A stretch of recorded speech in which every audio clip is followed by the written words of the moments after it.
Greetings from Harlan and Hazel Rogers Sports Complex in Fort Dodge, the home of the state softball championships since 1970. Hello, everybody, and welcome behind home plate. Sarah IGHSAU will be joined by Ben Gislason in just a second. It's time to wrap up Class 2A, as it is the Wildcats of West Lyon taking on the Cougars of Cascade here in this Class 2A quarterfinal. Ben, seems like it's shaping up to be a pretty good one between these two teams. What do you think of this one? You know, I'm really interested to see the matchup statewide pairings here. You look at West Lyon, a team, they're 28-1, 16-0 in conference.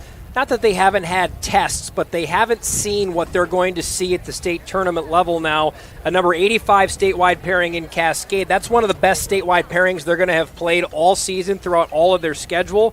The other best wins they have is a number 96 statewide Mock Floyd Valley. So you haven't maybe seen this type of a talent, but you've got a team that is so confident in what they are in West Lyon. And then you've got a Cascade team that's coming in as well.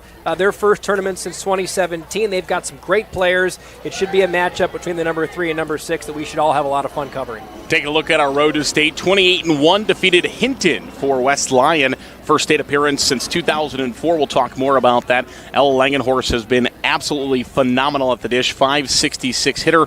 On the side of Cascade, 29-6. They were the Region 7 champions. Defeated Beckman Catholic. Finally got over the hump of Beckman Catholic in the regional final. 20 home runs this season, which is 4th best in Class 2A. And Kate Green, she's going to be in the circle today. 12-5, 237 ERA. She has been absolutely phenomenal inside the circle this season for Cascade.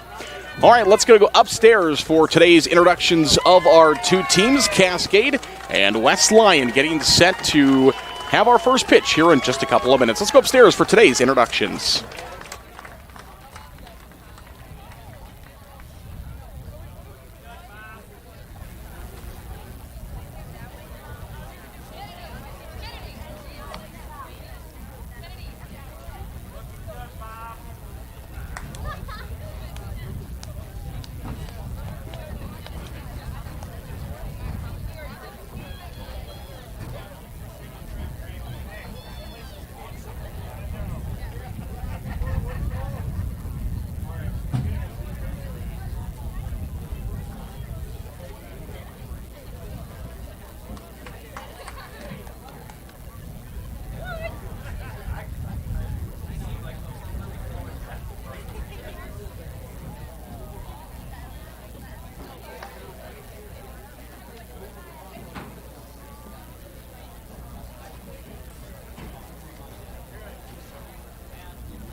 Good afternoon, ladies and gentlemen. Welcome to Rogers Sports Complex in this Class 2A quarterfinal game between the Cascade Cougars and the West Lyon Wildcats.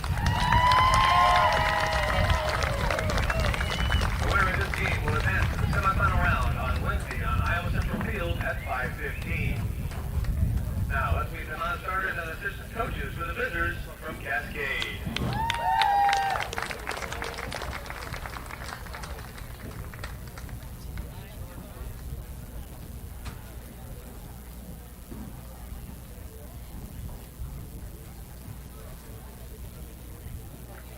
Number 5, Carly Conrad. Number 10, Josie Green. Number 11, Emma Frake. Number 14, Emma Noonan. Number 15, Ashlyn Shackamel. Number 16, Bryn Shackamel. Pardon me, that's a correction. Shackamel. Sorry, ladies. Number 17, Michaela Parr. Number 18, Kara Felton. Number 19, Haley Tatus. Number 20, Melanie Green. Number 26, Avery Beecher. And number 28, Josie Monternock. The assistant coach is Devin Simon. Now let's meet the starters for the Cougars. Leading off, the senior, the catcher, number 6, Ella Nauman. Batting second, a freshman, the left fielder, number 11, Emma Frake. Batting third, a junior, the shortstop, number 12, Addison Frake.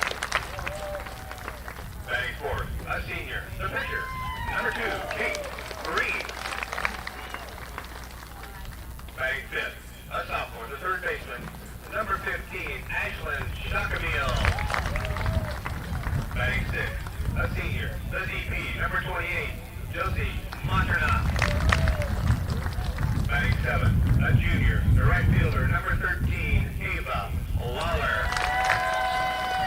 Batting eighth, a senior, the center fielder, number 9, Kennedy Simon. Batting ninth, a freshman, second baseman, number 22, Jada Noonan. And the flex player playing first base, number 3, Lydia Rollman. Head coach for the Cougars, Bailey Clemens.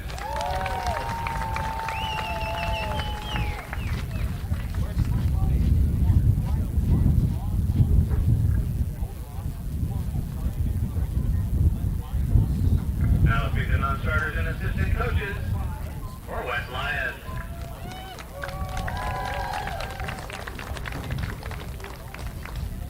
Number 13, Hadley Vandertanden. Number 14, Avery Schoening. Number 18, Mara Beeler. Number 21, Brooke Poppins. Number 22, Bella Kramer. Number 28, Taya Christie. The assistant coach is Taylor DeYoung. And now let's meet the starters for West Lyon. Leading off, the senior, the catcher, number 12, Ella Langenhorst. Batting second, a junior, the center fielder, number 2, Leah Lowett. Batting third, the senior, the pitcher, number 5, Jersey Off. Batting fourth, a sophomore, the third baseman, number 10, Reese Kramer. Batting fifth, a junior, the shortstop, number 23, Braylon Childress. Batting sixth, a junior, the first baseman, number 19, Caitlin Prescott. Batting seventh, a freshman, left fielder, number 3, Mallory Cook. Batting eighth, a freshman, second baseman, number 4, Jessa Zaleski. And batting ninth, a sophomore, the right fielder, number 15, Lucy Dorneweir. Head coach for West Lyon is Alexis Severson. Ladies and gentlemen, please direct your attention to the area in front of home plate for the introduction of our umpires. At first base, Tom Jones. At third base, Darryl Erickson. And calling the balls and strikes, Troy O'Hearn. Ladies and gentlemen, it's time to play state tournament softball. You're enjoying the 2025 Girls State Softball Championship, brought to you by the Iowa Farm Bureau. As a proud supporter of the IGHSAU, the Iowa Farm Bureau is committed to championing the talent, determination, and potential of young athletes, the future of Iowa. Thanks to the Iowa Farm Bureau as a title sponsor of the IGHSAU. And here we go, getting set for this Class 2A quarterfinal. Cascade and West Lyon, 377 miles between these two schools, about as far as you can get away from each other in the state of Iowa. So they're awfully familiar is what you're telling me there. Yes. A lot of homework for these two coaches, two young coaches as well. One in her second year coaching, Alexis Severson at West Lyon, in her first year as the current head coach of the Cougars in Bailey Clemens. And man, oh man, these two teams, they spent a lot of time studying some film, getting ready for each other today. Well, it's one of the parts of state tournament sports, whether it's football or basketball or softball, that you oftentimes, especially the further you go, you might wind up playing a team you've maybe never heard of, or at least you've never seen. And it's interesting, in today's day and age, it's a lot easier to get prepared for these teams. There is video. I wonder, 30, 40 years ago, you just showed up and maybe you didn't know anything about a team. Did you talk to other coaches probably, which probably still happens these days too. But it also means it's going to be really pure softball. Both teams are going to want to execute what they came to do. You look at the motto, too, of West Lyon. let's play our game. That's what they're going to be focused on doing today. They want to play their game. They don't want to worry about what Cascade's doing. They want to put their imprint in the game in the first inning. Jersey Hoff in the circle for the Wildcats in the white. Ben, what have we seen from Jersey so far this year? Well, first off, must be an athlete's family. A name like Jersey, she was going to play a sport. I mean, come on, that's just perfectly put. But one thing, talking with Alexis Severson, their head coach, she'll tell you, very poised, wants to be in the big moment. No bigger a moment for her than this state tournament game right here now in the quarters. Also approaching 500 strikeouts. She's 4 Ks away from getting there. So could be some history, too, for West Lyon Athletics here in Fort Dodge for her as well. Nauman stepping into the right-handed batter's box. He's taking a couple of balls to start off the at-bats. And Hoff will find a strike there to make it 2 balls and 1 strike. One bullpen for these schools to get ready for. So both Green from Cascade and Hoff from West Lyon warming up next to each other just a few minutes ago down on the Cascade side of things. And, one of the things that coming into this game, we will take a couple of breaks. Those that are joining us here will be a little bit longer of breaks at times, as the athletic trainers have advised the IGHSAU that it'd be wise to take some breaks. So they will do 3-minute breaks after the end of a few of the innings throughout this game, as we see the first strikeout for Hoff. It'll be a forwards K, swing and a miss for Nauman. That is just Nauman's 4th strikeout of the year. I'm not sure if Jersey Hoff knows that or not, but picture-perfect start for Hoff, and that's something that'll give her a little swagger here as we go to the second batter. Frake now from the left side steps in here in the 2 spot for Cascade. Cascade, first time they've been here at state since 2015. Actually, their head coach, Bailey Clemens, was on that 2015 team.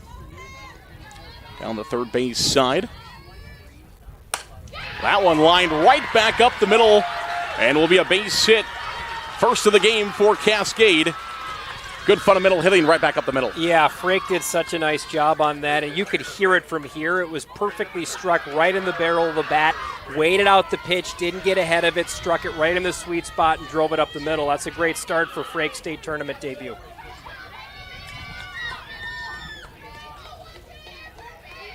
Addison Frake steps in now from the right side, takes the first pitch outside for a ball. Older sister of Emma, nice to have back-to-back Frakes early in the order.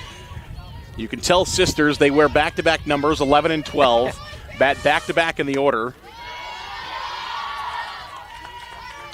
And I would assume a lot of conversation at home about softball and other sports as well. And Addison saying, Emma, here's where I want you to be for me. And I'm sure Emma saying, all those RBIs that you have, Addison, with 27 of them, that's because I get in. There's a base hit, back-to-back base hits for Emma and Addison Frake. And just like that, Cascade has something rolling here in the top half of the first inning.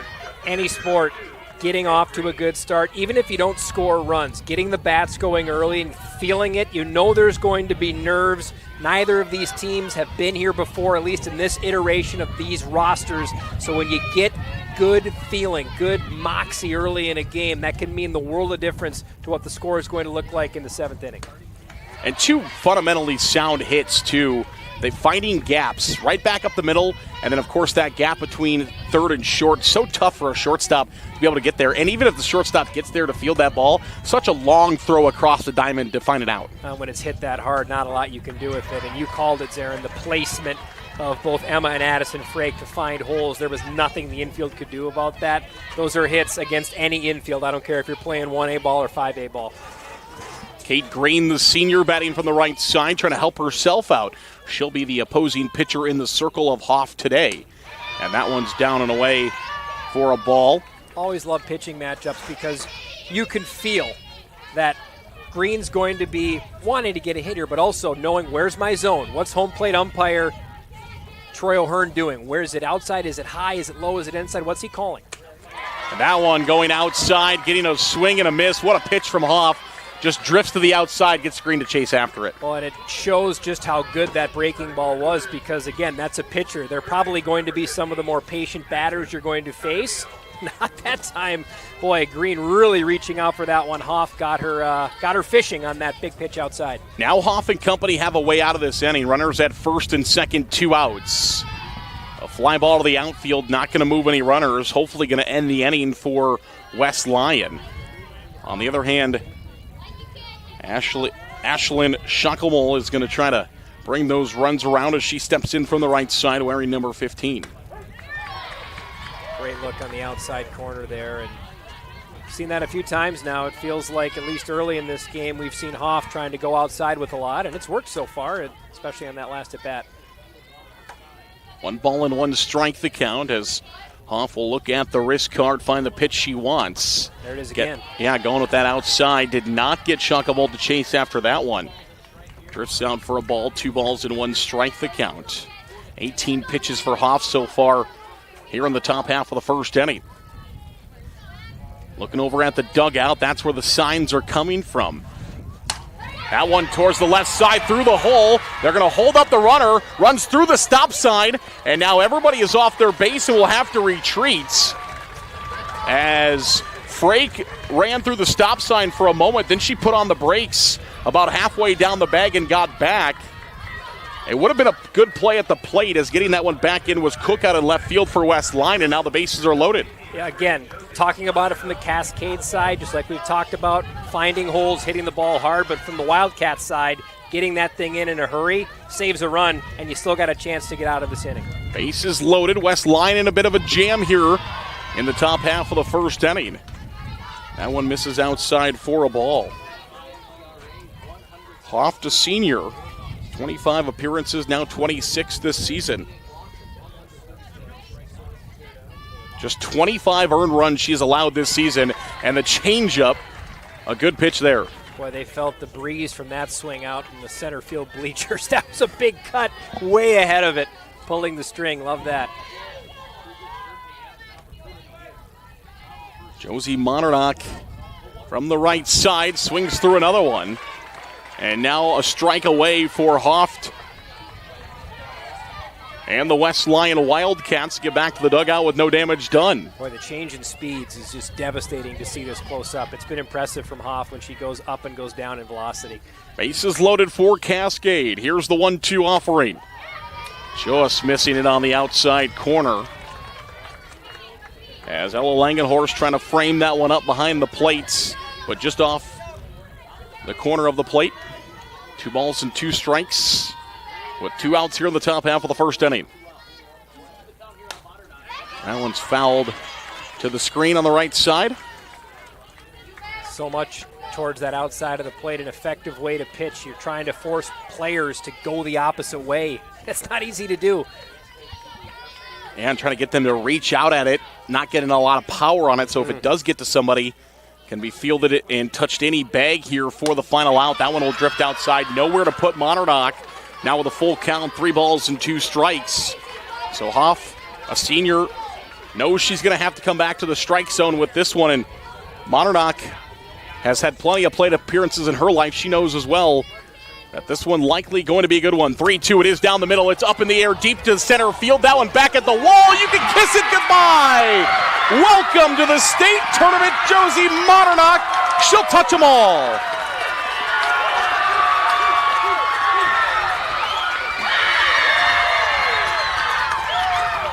What an impressive piece of hitting that was there. And I mean, pitch after pitch on the outside corner. After another, one after another. Montarnock hangs in there, and then Hoff hangs one. She throws inside, she gets it on the plate. Montarnock waited back on that and just cranked it for a Channel Seeds extra base hit. That was a boomer. Extra base hits in this state tournament are brought to you by Channel Seeds. The enhanced Channel Seeds brand is here to help farmers like you. Rise to the challenge. Learn more at channel.com/rise. Just the 17th Grand Slam in state softball history. We had the 16th yesterday. There hadn't been one in 4 years. Just the margin's so thin, right? You're a ground ball away from nothing. And all of a sudden, one gets up in the zone, and Montarnock takes advantage, and it's a 4-run first inning for the Cougars. Now 4-0, 4 hits. This one hit well to right field. Can somebody get to it? They cannot. That's going to be extra bases. No, going to hold on the brakes. That ball kind of dudded once it got to the grass there. Looked like it might roll back to the wall as both Blauwet and Doro Weird in center and left. Neither of them able to get to that. It'll be a single for Lawler. Cascade has to feel good about the way they've hit Hoff in this first inning, because you pointed it out right away. The first two hits, hit hard, hit to holes. That's been the story for every one of the hits, all 5 of them they've had in this inning. Obviously, the Grand Slam hit very hard, but they've all been hit squarely, placed well. And if you're looking at a promising sign for the game and for the pitcher you're dealing with, how do you hit them in the first inning? Well, we're seeing it right now, and it's hard. 0-1 the count. And that one a corner strike. No balls and 2 strikes now the counts on Simon. Runner over at first base. The 0-2. This one in the air. Back towards the crowd behind us will be a foul ball. We'll stay at 0-2 the count. Long ways to go in this one, though. We've seen big first innings earlier yesterday in the tournament. We've seen teams come back. 0-2 pitch. This one's in the air. Could be playable first base side and will not be. Given a chase was Baron Scott at first base, but watches that one land in the Cascade dugout. Well, to your points there, and West Lyon has plenty of big bats in their lineup too. Langenhorst, 10 home runs. Hoff's got 6 home runs and 43 RBIs. She can get it done on both sides of the field. You're right, this one's a long ways from done. This one in the air. Should be playable at second base, and it is for West Lyon. So they'll get out of it, but not before Cascade announces themselves here in Fort Dodge. We played a half. It's Cascade 4. West Lyon coming to bat next. This is the IGHSAU State Softball Championships presented by the Iowa Farm Bureau.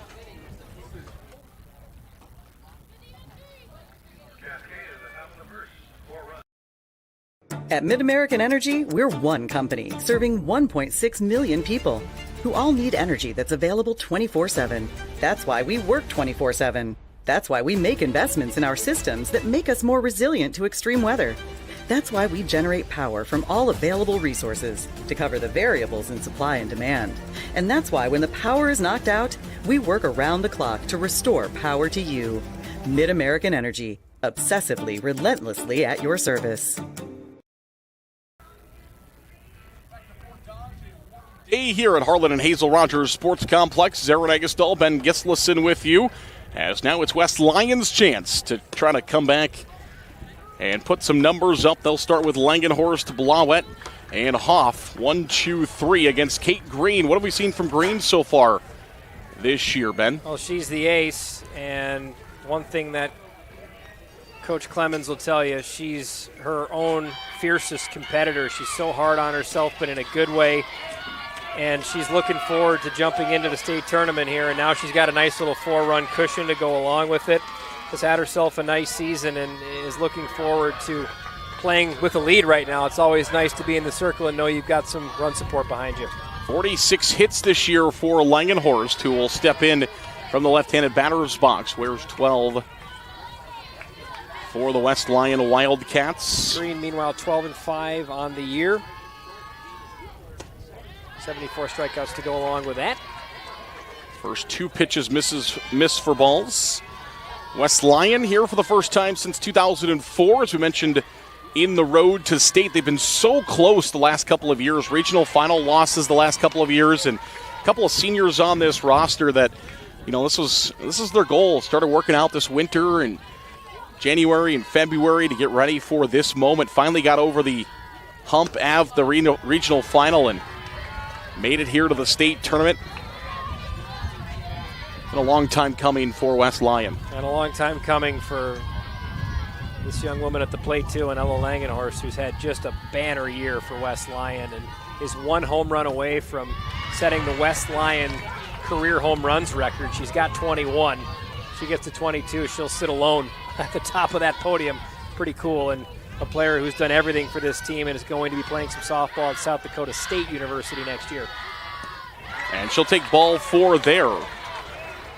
good eye at the plate watching that one go. What I like to see from Langenhorst there is, getting down early. You might be a little bit more aggressive at the plate, swing at things that maybe you shouldn't have.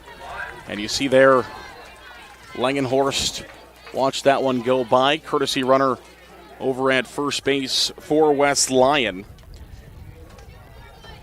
Kramer, the 8th grader.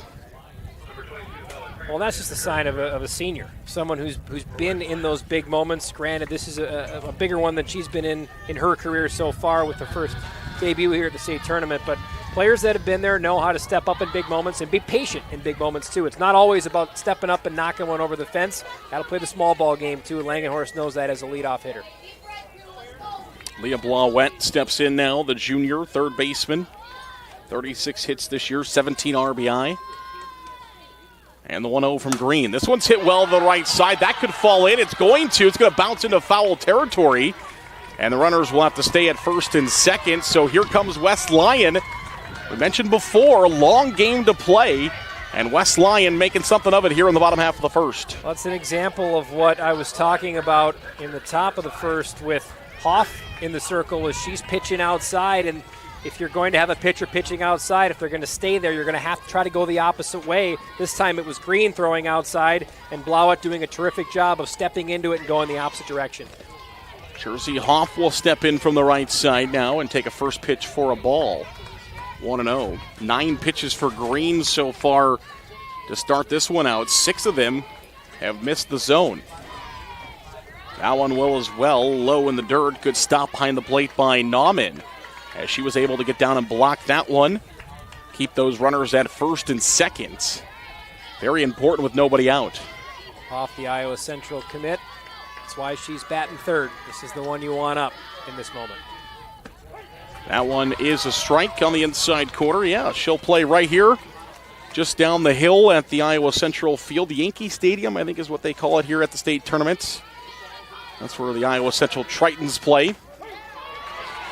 I've seen the Iowa Central coaches around all week, of course, having the tournament here in their backyard. And they got to love that. Yeah, yeah. And I'm no sure mileage to get reimbursed for on that one.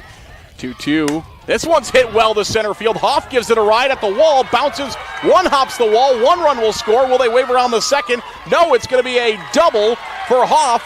And just like that, West Lyon back to within 3. For those of us that don't have a horse in this race and we just want to see a really entertaining softball game, perfect start to this one. The bats are alive. We've got some extra base hits. We had a grand slam. This was, again, a terrific piece of hitting.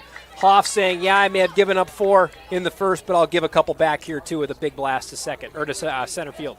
Extra base hits in today's game are brought to you by Channel Seeds. The enhanced Channel Seeds brand is here to help farmers like you. Rise to the challenge. Learn more at channel.com/rise. Thanks to our friends at Channel Seeds for sponsoring today's extra base hits. 2 more in scoring position now for West Lyon, as that one's in there for a called strike on Kramer, who steps in. Kennedy Simon out in center field. Give her some kudos for that, too. Tough play to get it off the wall and get it in. I thought that was going to score 2. Winds up just being 1. Oh, did it hit her? It did. Got her in the foot. That one slipped out of the hands of Green, and obviously with how warm it is outside today, a lot of moisture on those hands, and now Coach Clemens wants to have a conversation as the tying run is at first base here in the bottom half of the first inning with nobody out. Well, I haven't seen it from Green, but we saw it the last game that I was on with John Schaefer with Libby Truan of West Fork. She had a few towels in her back pocket for that exact reasons, Aaron. We're lucky. We're sitting here in the shade. It's still hot where we're sitting. It's got to be just scorching out there in the circle, sun beating down on you. You're sweating. That's something you have to factor in today for sure. You know, it's good to see the West Lyon players. You might be saw it there on the corner of your screen. Still having fun right now. I mean, bases loaded here, nobody out. Sometimes, you know, I've been an athlete before. I know you've been an athlete as well. And sometimes you get down early and you maybe get down a little bit. But that stoppage, you saw a little dancing with the West Lyon players. That one down on the dirt. Good stop again behind home plate by Nauman as Childress stepping in. Childress was kind of dancing over at first base, and Kramer was kind of dancing back with her. So they're having fun. Ground ball, third base side, that's through the hole. 1 run will score. They're going to try to score 2. The ball gets behind the left fielder, Frake, and here comes 3 around second into third. They're going to hold her up at third. And just like that, we are knotted at 4. Just an incredible start to this game. And both teams hitting the ball so well. Bit of a miscue out there in left from Emma Frake that unfortunately for Cascade leads to a lot more runs coming in. That was only going to score 2, winds up scoring 3. But hey, that thing was hit on a rope. Great piece of hitting there by the third baseman and the junior shortstop Braylon Childress. And we got ourselves a heck of a softball game already here, partner. 4-4, still nobody out. Runner at third base. I'm going to call that a double with an error. We'll see how they officially rule it upstairs. That one's in there for a called strike. So it'll be the third extra base hit of the game. Again, brought to you by our friends at Channel Seeds. Visit channel.com/rise. I'm going to go double error. I like it. The error will be charged to Frake out in left field. Now a little blooper off the bat is caught. And for Cascade, that's got to feel good to get it out here. In these situations, it doesn't matter what, just something to go, all right, we're plugging holes in the dam. Game's tied. We've given up the 4 that we earned in the first. We're still okay, and they certainly are. And I got a feeling we might see a few lead changes in this game. And so staying the course and finding little things when the game starts to go lopsided that you can get yourself back into it, like a little easy out like that goes a long way. The 1-0. This one line out to the shortstop. Throw to third is over the head. Fortunately, not a lot of room between third base and the dugout. Bounces at the dugout and comes right back to the third baseman, Shakamol. And she's able to keep the runner at third, and Childress. I think Childress is going to be safe even if that ball was on line. And that was best case scenario aside from a strikeout for Cascade. I was just about to say a fly ball to the outfield here is going to easily score a run and take the lead. Now Cascade has a way out with 2 outs. One thing I like too, Addison Frake, that was not an easy play. That ball had some steam behind it. Yeah. But she overthrows third. They take care of it. Runner doesn't come in. Smiles. All right, like you were talking about earlier. Breathing through the pressure and not letting it get the worst of you. This one in the air towards deep center field. Back at the wall, and that is gone. See you later. As West Lyon responds with a home run of themselves, Shaleski puts it out of here. And just like that, West Lyon leads by 2. Well, phenomenal freshmen are something you'll see at this tournament. And for Jessa Shaleski, goodness, this one going to right center field. And, boy, the bats are awfully alive here in the first inning. This has the makings to be one we're going to be very busy with our pencils and our scoring here, Aaron. 10 runs combined between these two teams. Another Channel Seed extra base hit. Visit channel.com/rise. And West Lyon has now batted through their order as Dorna Weird will step in from the right side. That one's in there for a called strike. 10 runs, 9 hits combined between these two teams. Both teams have homered. And just like that, West Lyon comes back and answers with 6 runs. And it's not always easy to put one out here in Fort Dodge. A lot of the local high school softball fields, the fences maybe more of like a 6-foot. These are 8-foot, and a lot of them run 180 down both lines and then 190 or 200 at dead center. Here it's 200 all the way around with big fences, and the throw is high.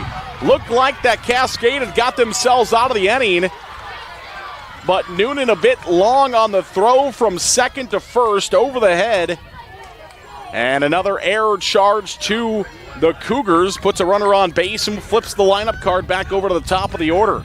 Yeah, unfortunately there for Cascade, a Noonan from Noonan for any Caddyshack fans out there, just like a little bit high on the throw. And those are situations in a game where you're going to see probably a lot of runs. You just have to find a way to make those close to guaranteed outs, those simple plays, because as both teams have showed us, we're probably not going to see a lot of simple plays. The balls are getting hit hard. The fielders are having to be active and make big plays. So when you get a simple one, you got to find a way to dial it in.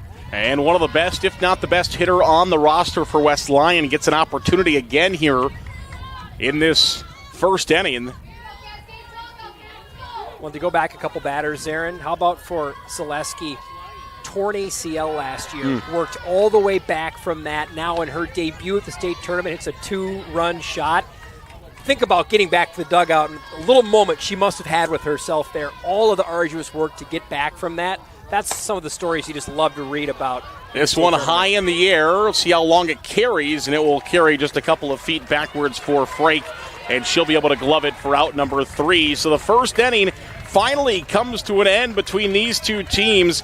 10 runs scored. West Lyon answers with 6 runs on 4 hits, 2 Cascade errors, and 27 Kate Green pitches.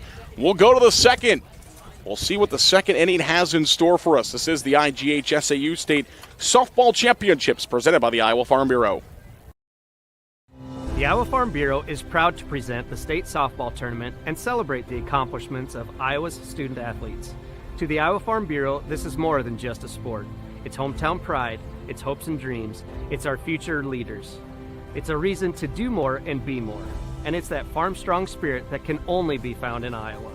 Congratulations to the student athletes and coaches on an outstanding softball season. And remember, today's successes are just the beginning of tomorrow's achievements. Back here to Fort Dodge. Well, the temperature outside is a little warm, and the temperature on the field also rising here between West Lyon and Cascade. 6-4, 10 runs on 9 hits between these two teams in the first inning, and we'll see if we get more offense here in the seconds. We had a game yesterday that saw just as much offense in the first inning and then kind of cooled down a little bit through the second, third, and fourth, and then picked back up again later on in the game. We'll see what this second inning has in store for us. It'll be the 9-hole hitter, Jada Noonan, who will step in for Cascade. 8 batters coming to the plate for Cascade in the first. And Noonan will be the final batter on the order and try to get a runner on to bring the top of the order back up for Cascade. Well, and now for the pitcher, Jersey Hoff, she can maybe settle in because you have the first inning where you give up 4, you give up the grand slam. It's a shot in the confidence, but your team's gotten it back. You're in the lead. Erase it. Forget about it. Get into your groove. Find that mojo, and then just try to settle into the circle a little bit here because you got a brand new slate after you've climbed back from that deficit. It's been since July 1st, the last time that West Lyon has allowed more than 4 runs in a ball game when they give up 8 to Akron Westfield.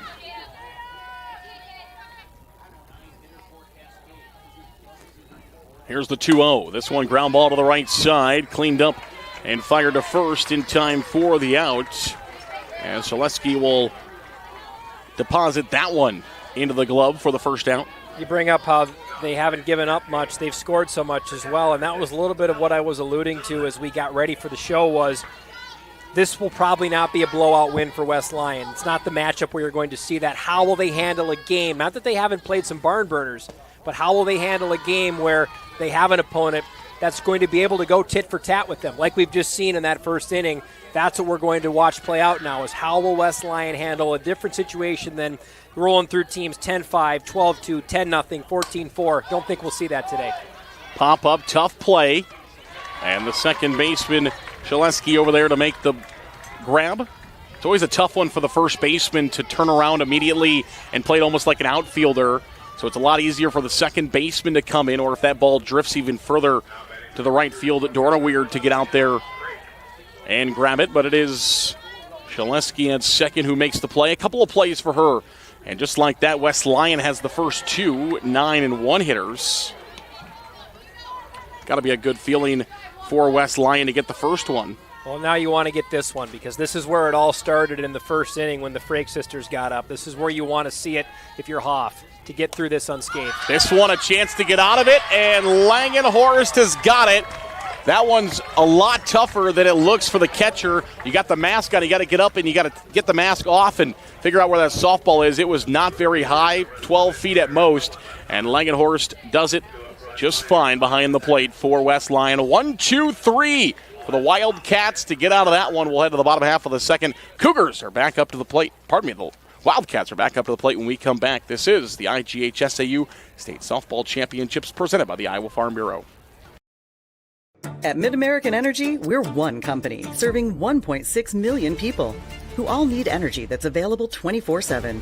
That's why we work 24/7. That's why we make investments in our systems that make us more resilient to extreme weather. That's why we generate power from all available resources to cover the variables in supply and demand. And that's why when the power is knocked out, we work around the clock to restore power to you. MidAmerican Energy, obsessively, relentlessly at your service.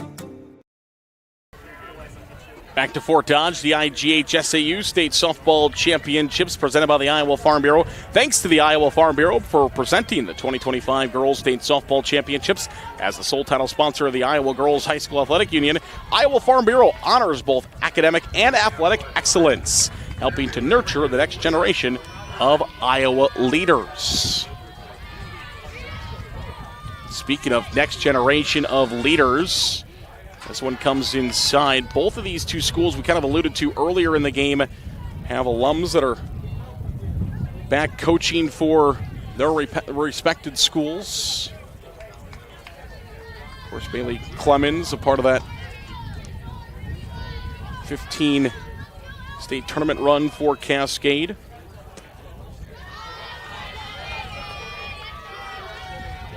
And for West Lyon, no state tournaments since 2004. You know there are Wildcat alums that are keeping tabs on this game that are likely here, carrying the torch on all those years later now. It's a lot of years removed from an 04 state tournament, so pretty special to think about the different generations and different alumni. Oh, we got a pause in the action. It looks like we've got a fan who may have gone down, so we're going to take a break. We're going to step aside as the athletic training staff is rushing up to take care of the fan, and so we'll take a pause here. 2 balls, 1 strike is the count, and we'll come back here in just a couple of minutes. This is the IGHSAU State Softball Championships presented by the Iowa Farm Bureau.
Back here to Fort Dodge. Action will continue as that one will drift outside from Green to make it now 3 balls and a strike.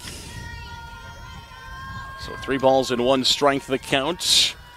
This one lined right back up the middle and will be a base hit. So just like that, Blauwet back on the board for the Wildcats of West Lyon. Let's just give a little info to what we've got going on over here. Looks like high school league officials coming over, the training staff coming over. We're hearing someone might have passed out due to the heat. Hopefully it's nothing more complicated than that. We're obviously hoping everybody's okay up there, but for these players now, this is an interesting spot. You've got someone in the stands that has a medical issue, and for Cascade, you're looking up there, you're like, well, is it someone I know? Is it a parent? Is it a friend? So you got to try to compartmentalize that, get back in the game, and keep playing.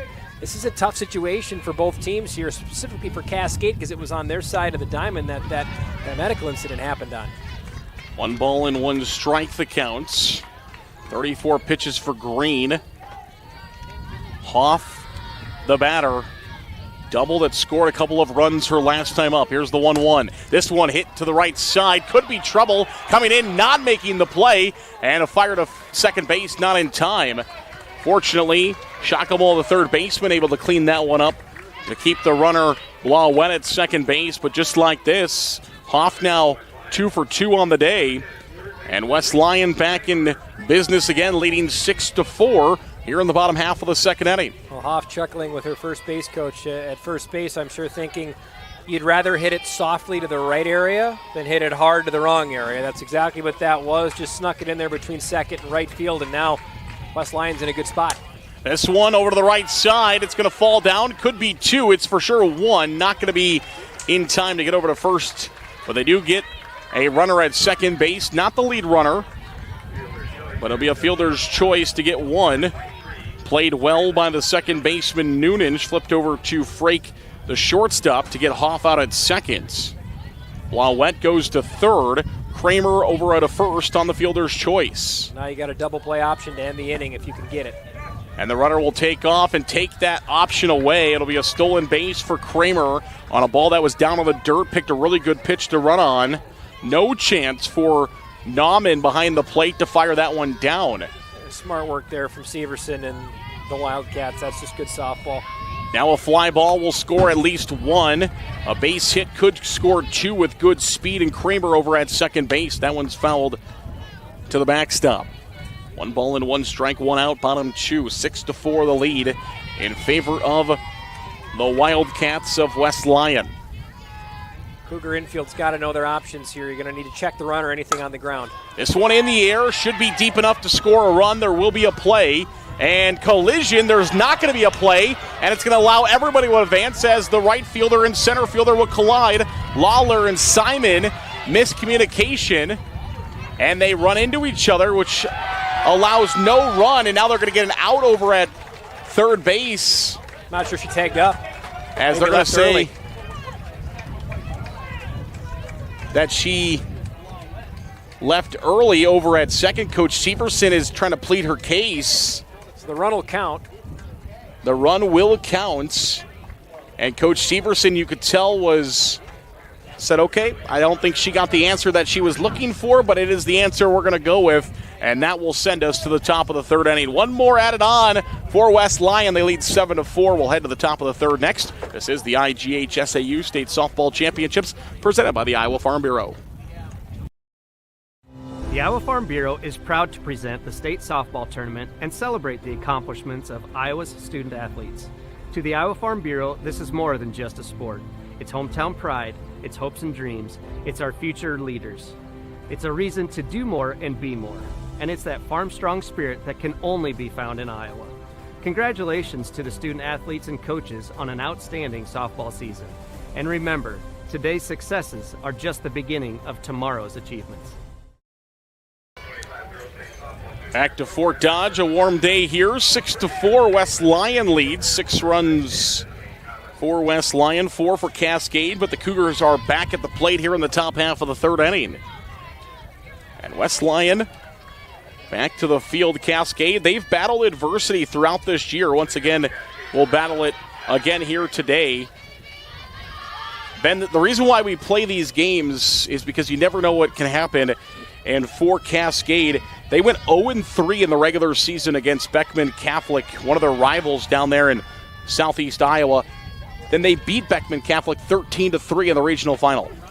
Win when it matters most, and everybody from Beckman Catholic would have happily surrendered those regular season games for a trip here. So there's something to be said about athletes who play well all season but don't play well in the big moments, and there's another thing to be said about players who always show up in big moments, and you want to have those players on your team, the big moment players. Flying ball to the right side. It's off the glove of Dora Weird and out in right field, and that's going to be 3 bases to lead things off for Frake. Once again, she does it. It'll be an error on Dora Weird in right field. That ball kept drifting and drifting. Actually, for a moment, thought maybe it was going to drift out. And it goes off the glove of Dora Weird in right field and will be a 3-base error. Well, now how do you pick yourself up out in right field there if you're Dora Weird, the sophomore? mental toughness. Every athlete has to have it. Mistakes happen. Put it behind you, move on, and make sure you take advantage of the next play in the field you get or the next at-bat that you get. Well, shout out to Frake as well. You know, some batters see a fly ball to right field, they'll slow up. Maybe they'll run down to first in case she drops it. Frake said, no, I'm going to sprint around these bags as fast as I can. By the time that ball was dropped, she was already rounding second base. Bunt attempt foul for Green. I would have loved to have seen a good squeeze attempt there. 1 ball and 1 strike. Green here in the cleanup spot. Struck out swinging her first time to the plate.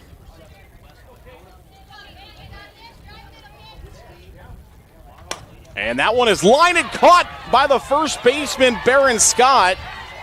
What a play. Some of those plays, it's all instinctual. You have no time to think, and Baron Scott gloves that one. You think sometimes it's almost a defensive mechanism. You're just going to snap your hand out there to make sure you're not getting hit, but that was a little bit to her right. It's interesting. She was actually moving to her left and drug her right arm across her body, and an impressive bit of athleticism there from Baron Scott. Shockamole steps up, takes the first pitch in the dirt for a ball, 1-0. West Lyon able to keep that runner at third base, did not advance. Actually had to get back quickly was Frake. She was ready to come home on that line drive to the right side. The 1-0. Will be ball 2 balls and no strikes now the count. Hoff continuing to throw outside. I mean, she is hammering trying to hit that outside corner. It's been the game plan all day. And that one down the middle for a called strike, 2-1 to Shockamole. Batting from the right side.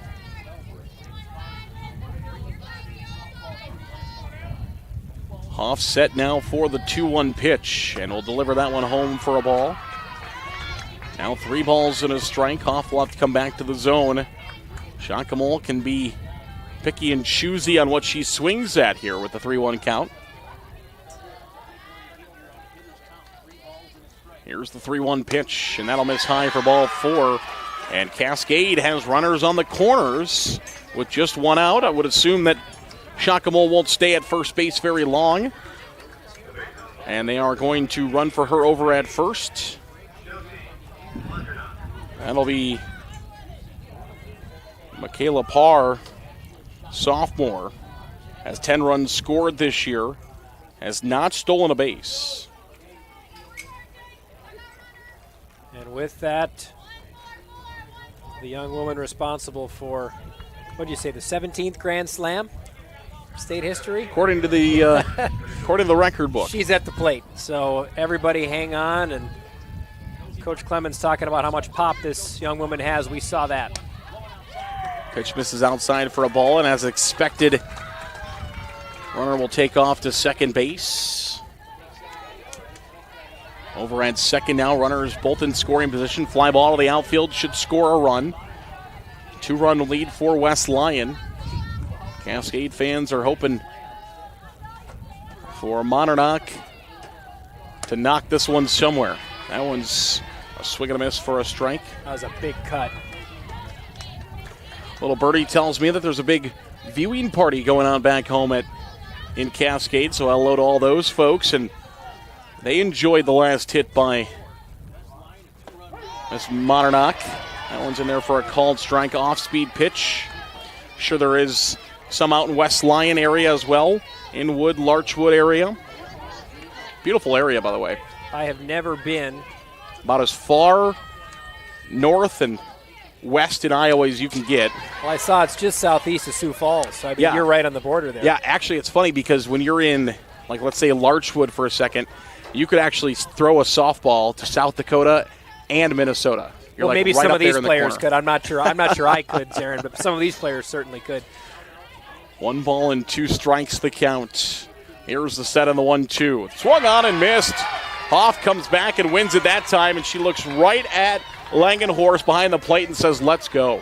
Well, and those are the one-on-one battles, the competitors. Skirmishes within the war, right? And after Montarnock steps up and crushes one over the fence for a grand slam in the first inning, what do you want as a pitcher but to come back and sit her down on strikes? That's exactly what she did. Kudos there, a great bit of pitching. That one misses outside for a ball. And now a way out here for West Lyon. 2 outs. Ground ball in the infield. Fly ball. Should hopefully get them out of it without allowing Cascade to bring another run home. Base hit for Cascade, though, could tie this game. Lawler, the batter. She'll swing through that one and miss. By the way, Hoff, 1 away from 500 career strikeouts. What an oh, my goodness. Amazing accomplishment for Hoff. There's been a long line of some really good pitchers at West Lyon. Here's the 1-1. That one's in there for a called strike. Now 1-2.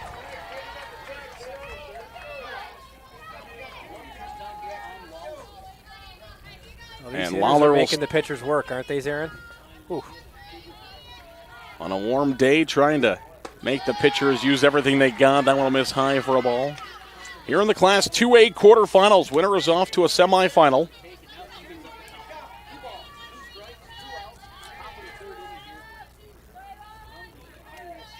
Two balls and 2 strikes. Here is that 2-2 pitch, and that one's fouled back to the backstop.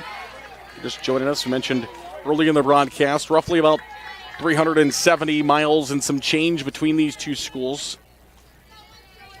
Yeah, you got what, about 320 from here to West Lyon area, opposite direction, northwest, and then you've got southwest. That one hit out into left field. It's going to be down for a base hit. It'll 2-hop the wall. It will be a stand-up double and a 2-run shot into the left corner for Lawler, her second hit of the game. She's now 2 for 2 and will add a couple more RBIs. Lawette goes out and retrieves it, fires it back in. The scoring continues as we've reached a dozen between these two teams. And we are back knotted up at 6. But it's coming from everywhere in the order, too. You're looking at near the bottom of your order to get a double like that in a game like this. It's no wonder both of these teams are here because they have a lot of dependable players, whether you're at the top or the bottom of the order. Kennedy Simon now from the right side. Simon, a senior. Ground ball left side, base hit. Will it score a run? They're going to hold up the runner. No. Simon's going to move from first to second as that throw came home. West Lyon didn't get the cutoff there. Probably would need a cutoff to try to hold that runner at first.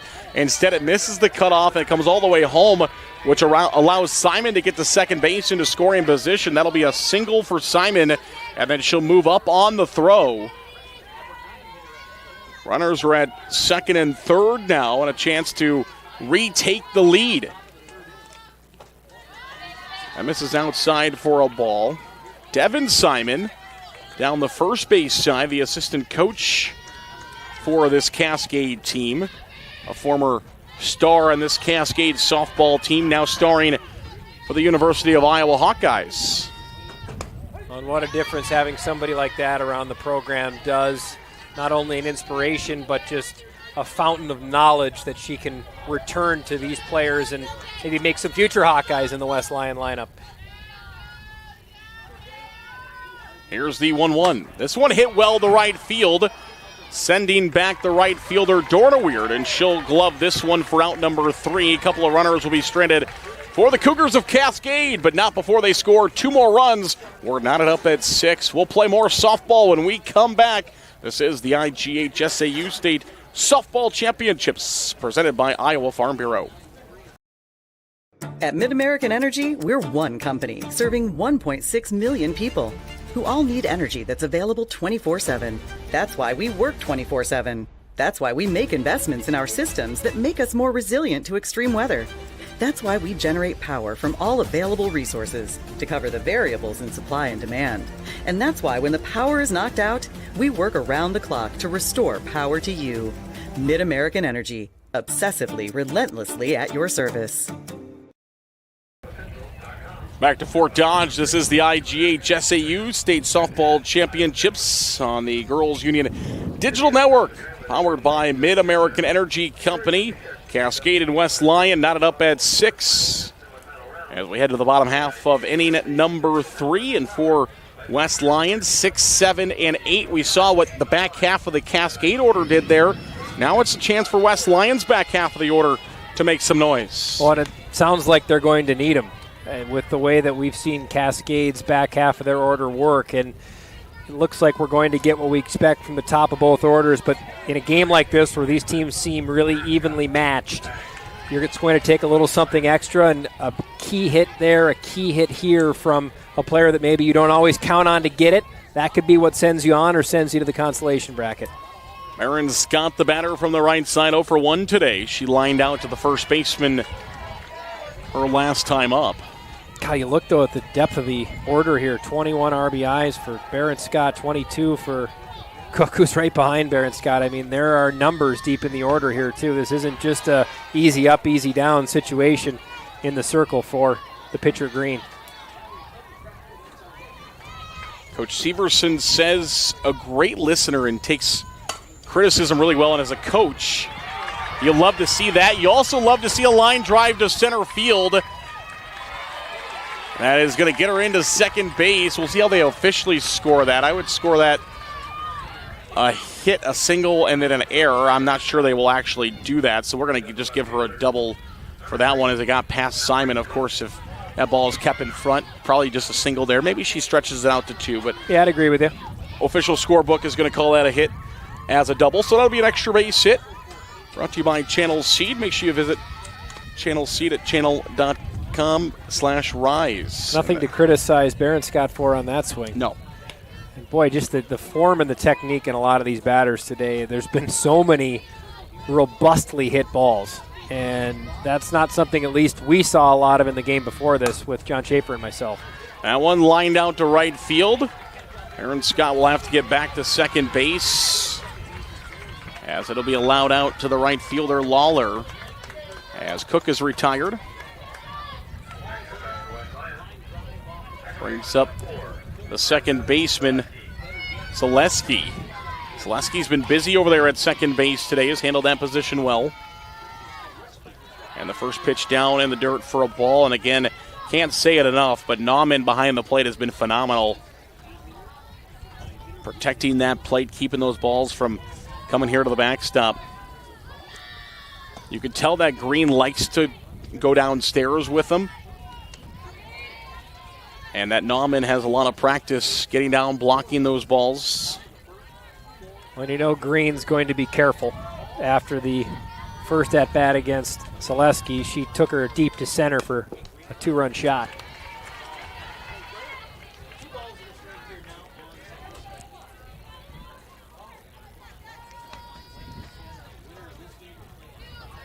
Two balls at a strike now as that one's fouled off. 6-6 our score. This one in the air towards the right side. Going to be a tough play, and it's not going to be made.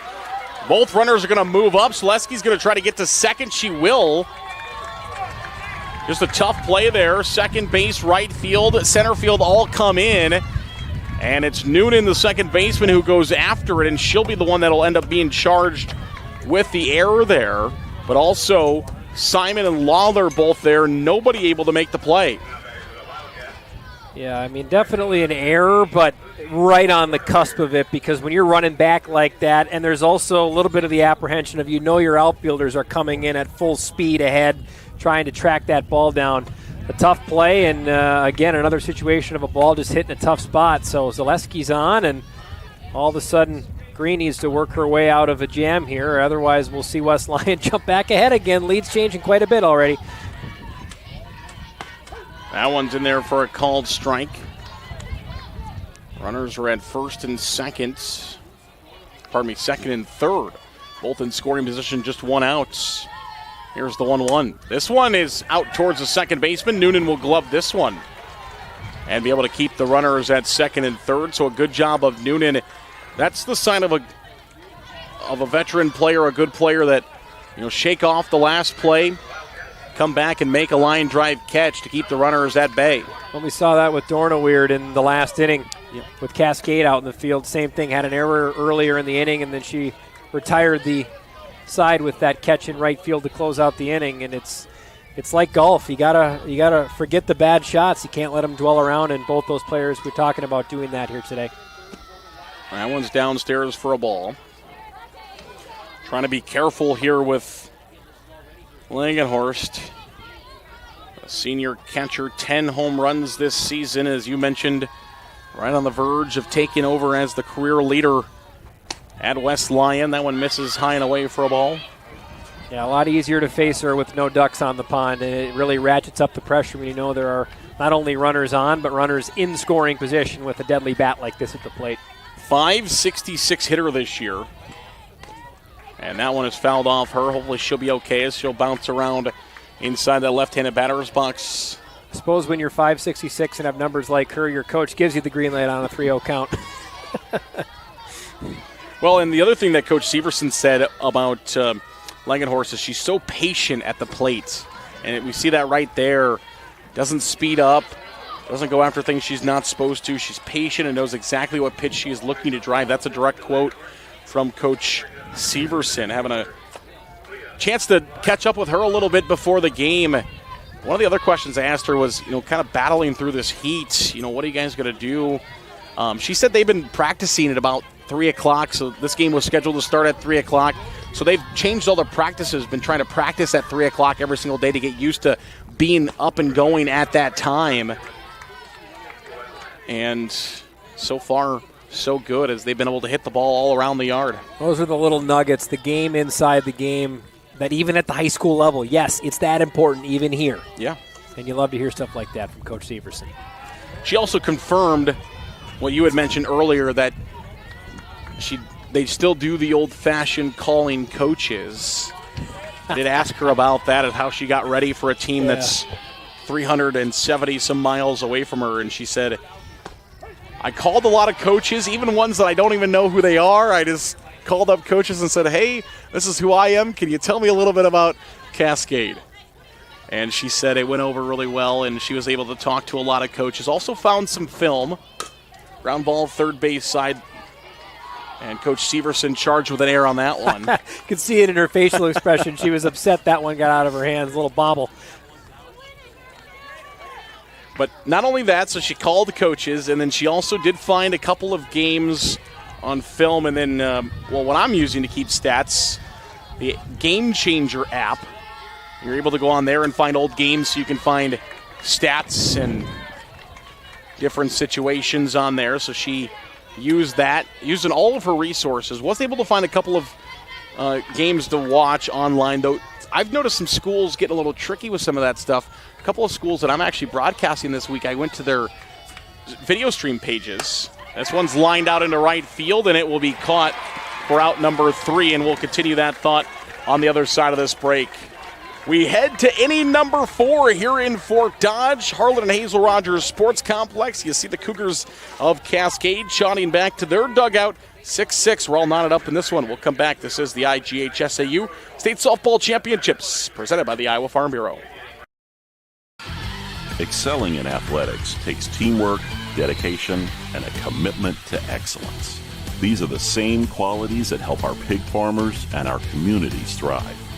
The Iowa Pork Producers Association is proud to support statewide high school athletics and the student athletes who make us all proud. Visit iowapork.org/WeCare to meet the people behind the pork and hear about our winning approach to caring for our pigs, the environment, and our communities. SWIC is a community. Southwestern Community College is a place in rural southwest Iowa where students from across the world come to be a part of a tight-knit family, Spartan Nation, where they study, train, grow, thrive, and are called by name, not by number. At SWIC, we are one.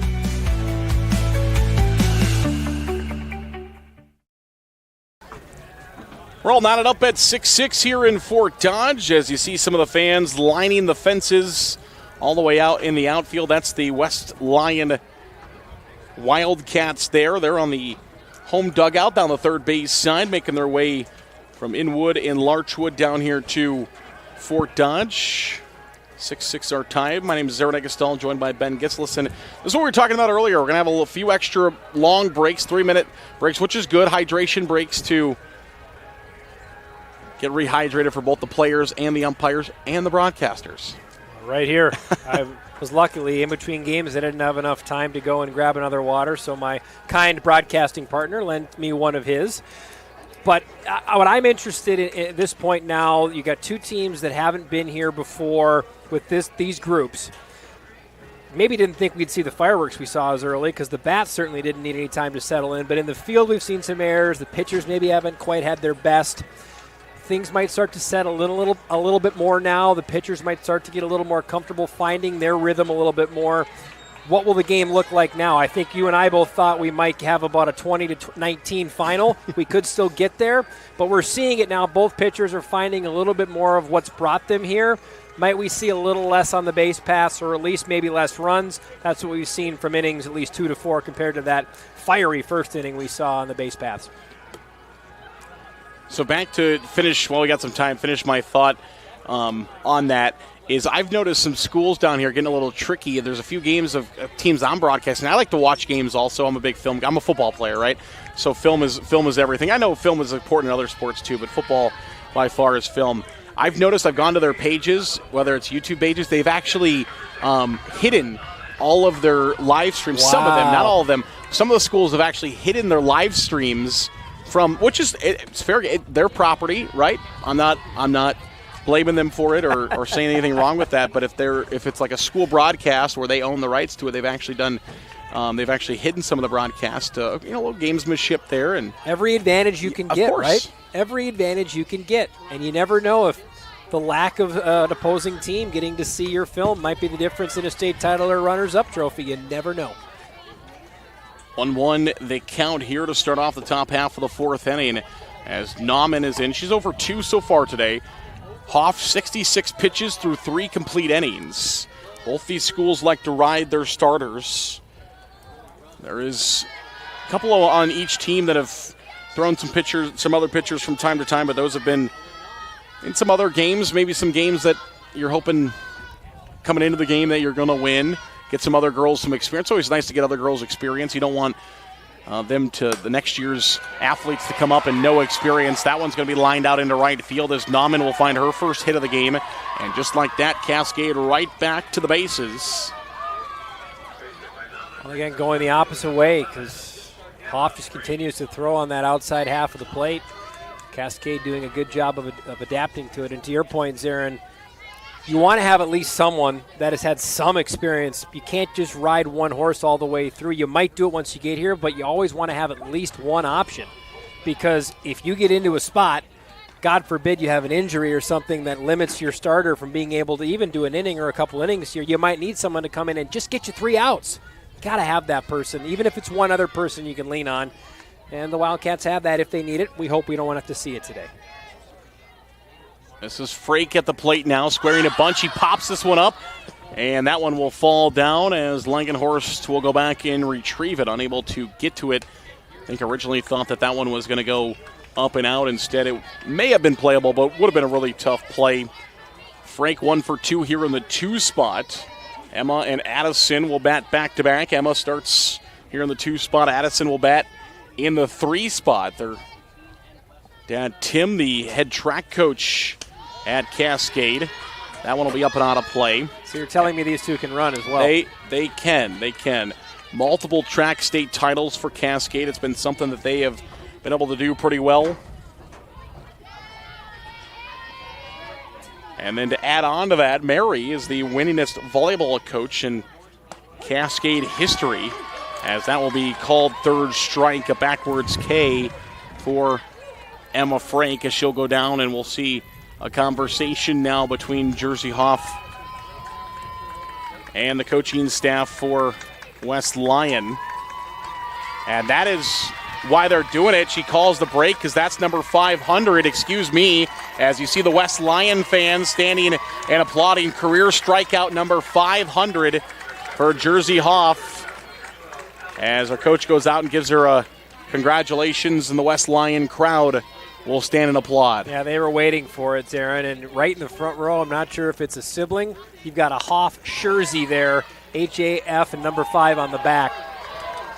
Pick over by Langenhorst, not quite in time as Barron Scott will apply the tag, but getting back safely at first is Nauman. And how fitting pitchers love backwards K. How fitting for a backwards K on the 500th strikeout for Jersey Hoff, a moment she can take with her for a long time. Of course, her softball career not done when this ride here at the state tournament is over. She'll come here to Fort Dodge and play for Iowa Central Community College next year. Oh, what a milestone. Ground ball to the shortstop, second base in time for the first one, not in time to get two. But they will get the lead runner on a fielder's choice. Childress flips it over to Selesky for that lead running out. And Nauman will head back to the dugout. Frank will be on. Addison Frank on over at first base. And this will bring Kate Green to the plate, the cleanup hitter, 0 for 2 so far today. As you see Jersey Hoff there asking the dugout to give her the sign. She's got a wrist card on her hand. That's where she's getting the pitches that she's throwing. It's coming from the dugout. Some of the teams we see down here run on the PitchCom system. Not West Lyon. They're getting them the old-fashioned way from the dugout, looking at the wrist card to figure out what pitch they're throwing. Here's the 0-1. That one will miss outside for a ball. 1 ball and 1 strike now the count. The last game, West Fork pitcher Libby Truin was actually getting the signs, checking, and then she was giving signs to her catcher. Three-way communication there. 1 ball and 1 strike the count. Here comes Hoff. She'll deliver home, and that one will go high for a ball. 2 balls and 1 strike now the count. Green, a 4-year starter, also a state place winner in the hurdles. Her dad, Micah, as she lines this one into center field for a base hit. And Green will be on over at first base. Comes from a baseball, softball lineage. Dad, Micah, played a couple of years at UNI in the early 2000s, 2001 and 2002 to be exact. Well, now for Hoff, you'd like to say, well, I got through the meat of the order, but the way this game has gone and some of the lively bats we've seen from 5, 6, and 7, you really just have to keep it dialed in for each and every at-bat that you're dealing with here. No shrinking violet stepping up to the plate in Ashlyn Shockamole as well. She's been great so far today. Played for Rick Heller's UNI Panthers at the time, now the head coach of the University of Iowa. That one misses outside for a ball. And, of course, with Cascade so close there to Iowa, I'm sure Micah Green cheering on his former head coach, now the head coach of the University of Iowa, also was a Cascade alum. So has his daughter going to his alma mater, and we're going to see some runs here as that one's ripped into center field. 1 run will score. Green will come around as well. It's a 2-run line drive double into left center field for Shockamole. She's 2 for 2 on the day. It'll add a couple more RBIs. Well, the seesaw swings again. Cascade, who opened the scoring with that big 4-run first inning, and now they're back on top once more here. This is going to continue all game long, it seems, and for these pitchers, it's going to be just riding the wave. There's been some ups, there's been some downs. Might be one of those days where whoever scores last is going to be the winner. And, of course, the advantage in that contest goes to West Lyon being the home team in the higher seed. That was an extra base hit brought to you by Channel Seeds. The enhanced Channel Seed brand is here to help farmers like you level up your game and rise to the challenge. Learn more at channel.com/rise. That one's slicing down the third base side. It'll be a foul ball. Collision with that left field fence for Cook, as she looks to be okay and running back into the field of play. The shortstop Childress, who made the long run out there as well, will retrieve the softball and return it back to Hoff in the circle. Will be a loud foul ball. 1 ball and 1 strike the counts. Runner at second base, 2 outs, and now a 2-run lead for the Cougars of Cascade. That one will rise up and out of the zone for a ball. 2 balls and 1 strike. Volatile day for Monternock, a grand slam and a strikeout so far. So let's keep our eyes peeled on this one because it's usually gripping when she's at the plate so far today. In the 6th spot for Cascade, has done well at the plate. And that one will miss low for a ball. Good patience there. Wanted to swing at it, decided to hold back. She did not swing. It'll be 3 balls and 1 strike. That breaking ball is nasty from Hoff. It's got some serious movement on it. We can see it really well from where we're sitting, and it is probably a lot worse when you're standing in either the left or the right-handed batter's box. That one will miss low for a ball. It'll be ball 4. I wouldn't want to be there, let's just say that. No. 84 pitches on the day for Hoff through 3 2/3 of an inning. Thrown 60% strikes so far today. 51 of 84 pitches have gone for strikes. It's almost 61% for her. One quick inning, otherwise it has been a lot of high pitch innings. She threw 32 pitches in the first inning, just 5 pitches in the second inning, 27 in the third, and so far she's thrown 21 pitches here in the fourth inning. And facing Lawler, who hit one off the fence her last at bat and drove in a couple runs. Lawler's 2 for 2 so far today. Both have been to center field, so center field be ready out there. One went to left center, one went to right center. So you mentioned that double off the left center field wall her last time up. Here's the 1-1. That one's outside for a ball, and it'll be 2 balls and 1 strike to count. So not only that, but now she's into a hitter's count as Hoff approaches 90 pitches here on this scorching day.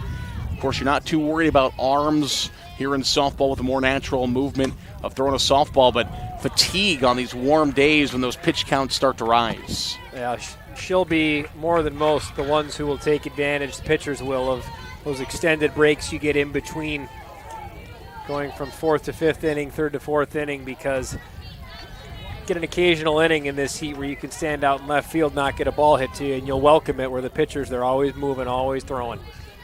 2 balls and 2 strikes, 2 outs here in the fourth. Here's the pitch that will drift outside for a ball. Langenhorst, the catcher, trying to frame it up behind home plate, but is called for a ball, so it'll be 3 balls and 2 strikes now here with 2 outs. A few surprise reactions around the infield on that one. As West Lyon trying to get out of it here in the top half of the fourth inning. The 3-2 offering is fouled off. We're going to do it all again as we'll restack it for another 3-2 and 2 outs. Runners, of course, once that pitch is gone, are running here with a 3-2 count and 2 outs. No need to hold up at the base. Either ball 4, base hit, or a strikeout. It will be a strikeout variety. 501 in the career for Hoff, and it leaves a couple of Cascade runners on base. We'll head to the bottom half of the fourth inning. We go back and forth between these two teams. Cascade back on top, 8-6 here in Fort Dodge. We'll come back. This is the IGHSAU Digital Network, powered by Mid-American Energy Company.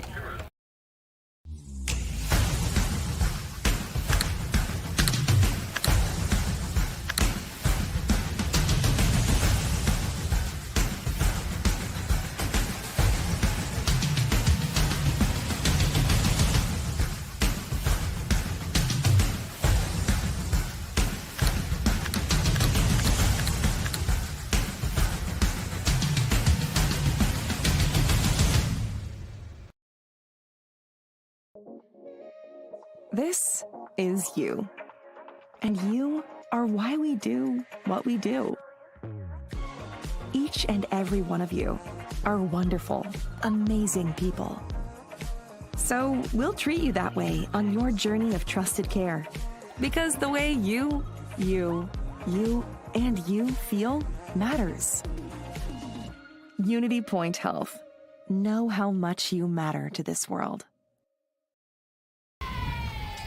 Back here to Fort Dodge, you see for a moment Jersey Hoff had to run back to the dugout, still had the towel in her pocket, which cannot be in her pocket when she comes to the plate. She can have the towel with her in the circle when she's pitching, but cannot have that towel when she comes to the plate, so had to return that back to the dugout. Been a good day at the plate here for Hoff. 2 for 2 day. And that one will miss for ball 2. 2 balls and no strikes. She's also, we mentioned, reached her 500 career strikeouts, 501 now with that last one she got. And her team down by a pair here, trying to help out the cause by getting back on base, and she's got a 3-0 count now, right where she wants to be.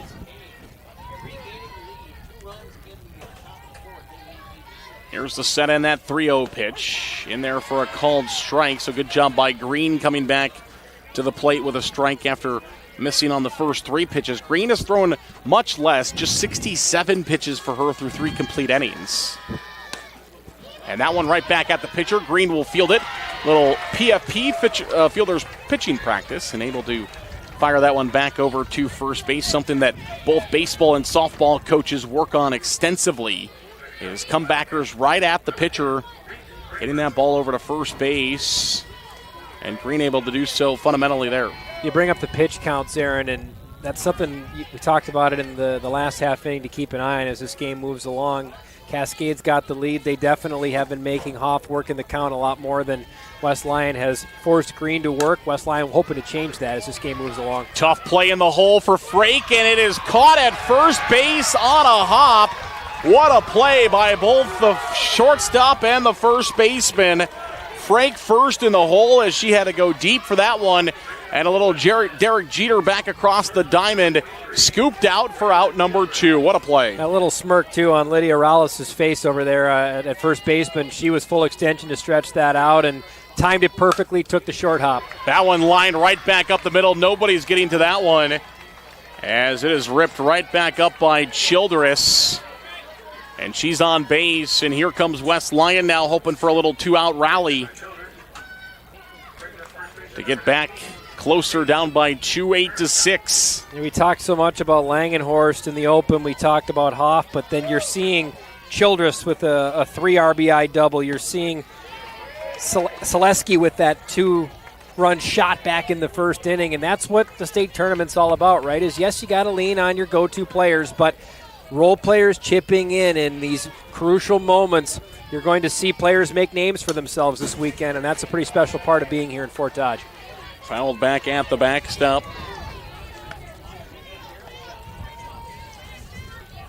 No balls and 2 strikes now that count.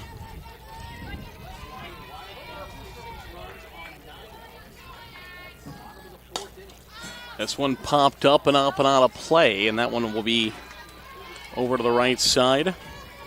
Mentioned regional finals for West Lyon in 2023 and 2024. Baseball team also making a run this year at the state tournament. So it's been a good year. And Coach Severson, 50-5. Incredible. Right back at Green again. She'll fire it over to first base in time for out number 3. So Cascade will get out of it as you see them smiling. Coming back to their first base dugout. They're going to head to the 5th inning with a 2-run lead, 8-6. 8 runs on 10 hits, couple of errors, 6 runs for West Lyon, 9 hits, 1 error committed so far in this contest. We'll be on a quick water break here for our players and umpires, so maybe you at home need to find something to snack on, find a drink here for the home stretch of this game coming up 5, 6, and 7, and maybe more when we come back. This is the IGHSAU State Softball Championships presented by the Iowa Farm Bureau.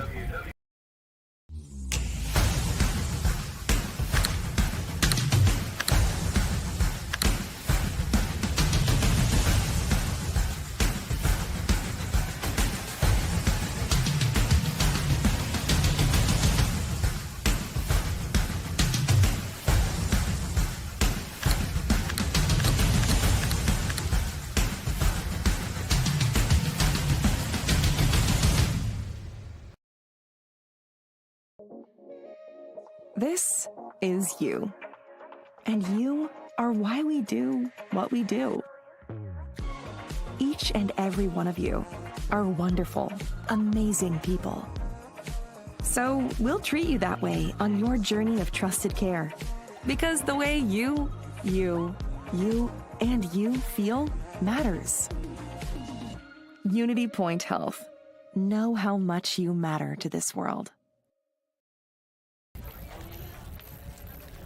Back here to Fort Dodge, you see the new IGHSAU logo out there in center field. A great addition. The IGHSAU always improving things here at the state tournament. Every year you think about, well, there's nothing else they can do to make this tournament better, and then they just add more visuals like that out in center field. And Again, the grounds crew doing a great job to get things ready each and every single game.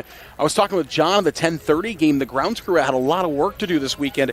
Fort Dodge had a pretty rough storm that came through on Sunday night. Actually blew some of the tarps of the fields that they had on off and got the field pretty wet, but the grounds crew working pretty hard on that. We got here yesterday, and the fields were in great condition. Didn't look like they had been rained on. Didn't look like they were all wet. Always doing a great job. 8-6 Cascade leads over West Lyon here in this Class 2A quarterfinal matchup. Winner off to the 2A semifinals. Both these teams would like to get there. West Lyon, that last state tournament team in 2004, went 15-15, ended up finishing 7th place. That's back when we used to have a third, fifth, and 7th place games back in that era of the tournament. We're going to a new era of the tournament next year with the double elimination.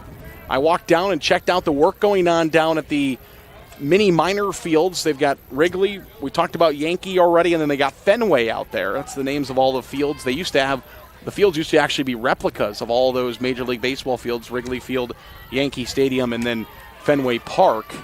And now the construction well underway. They've got a couple of fields that got the posts for the netting all up and in, and going to look really nice down there when they wrap that up to get ready for double elimination next year. Yeah, you just can't say enough about what the Girls Athletic Union does for every high school girls sport, but specifically this one. And you nailed it. Every year I show up and there's something new. There's some way they've managed to make the experience for the players, the coaches, the broadcasters, the fans better. And they just keep hitting home run after home run out here, and you can groan at the pun for that. There's a line drive out in the left field, a little bit short of being a home run, as Cook will haul it in for out number 1. Cook, Lawet, and Dora Weird left to right in the outfield. Kramer's at third, Childress is at short. Zaleski is at second base, and Baron Scott is at first. Langenhorst behind the plates. And Jersey Hoff continues to deal in the circle for the West Lyon Wildcats. That one's in there for a called strike. No balls and a strike here on Noonan, the 9-hole hitter. 0 for 2 so far here in the 9 spot. Should note, it looks like the wind is shifted a little bit, blowing straight behind us now, which hitters will love to see and pitchers will dread. Yeah, the wind has blown pretty hard both days of the state tournaments. It has not been calm either day, any part of the day. And we have had quite a few home runs to show for that. That one misses for a ball, but also the amazing athletes that we have out here swinging those bats well.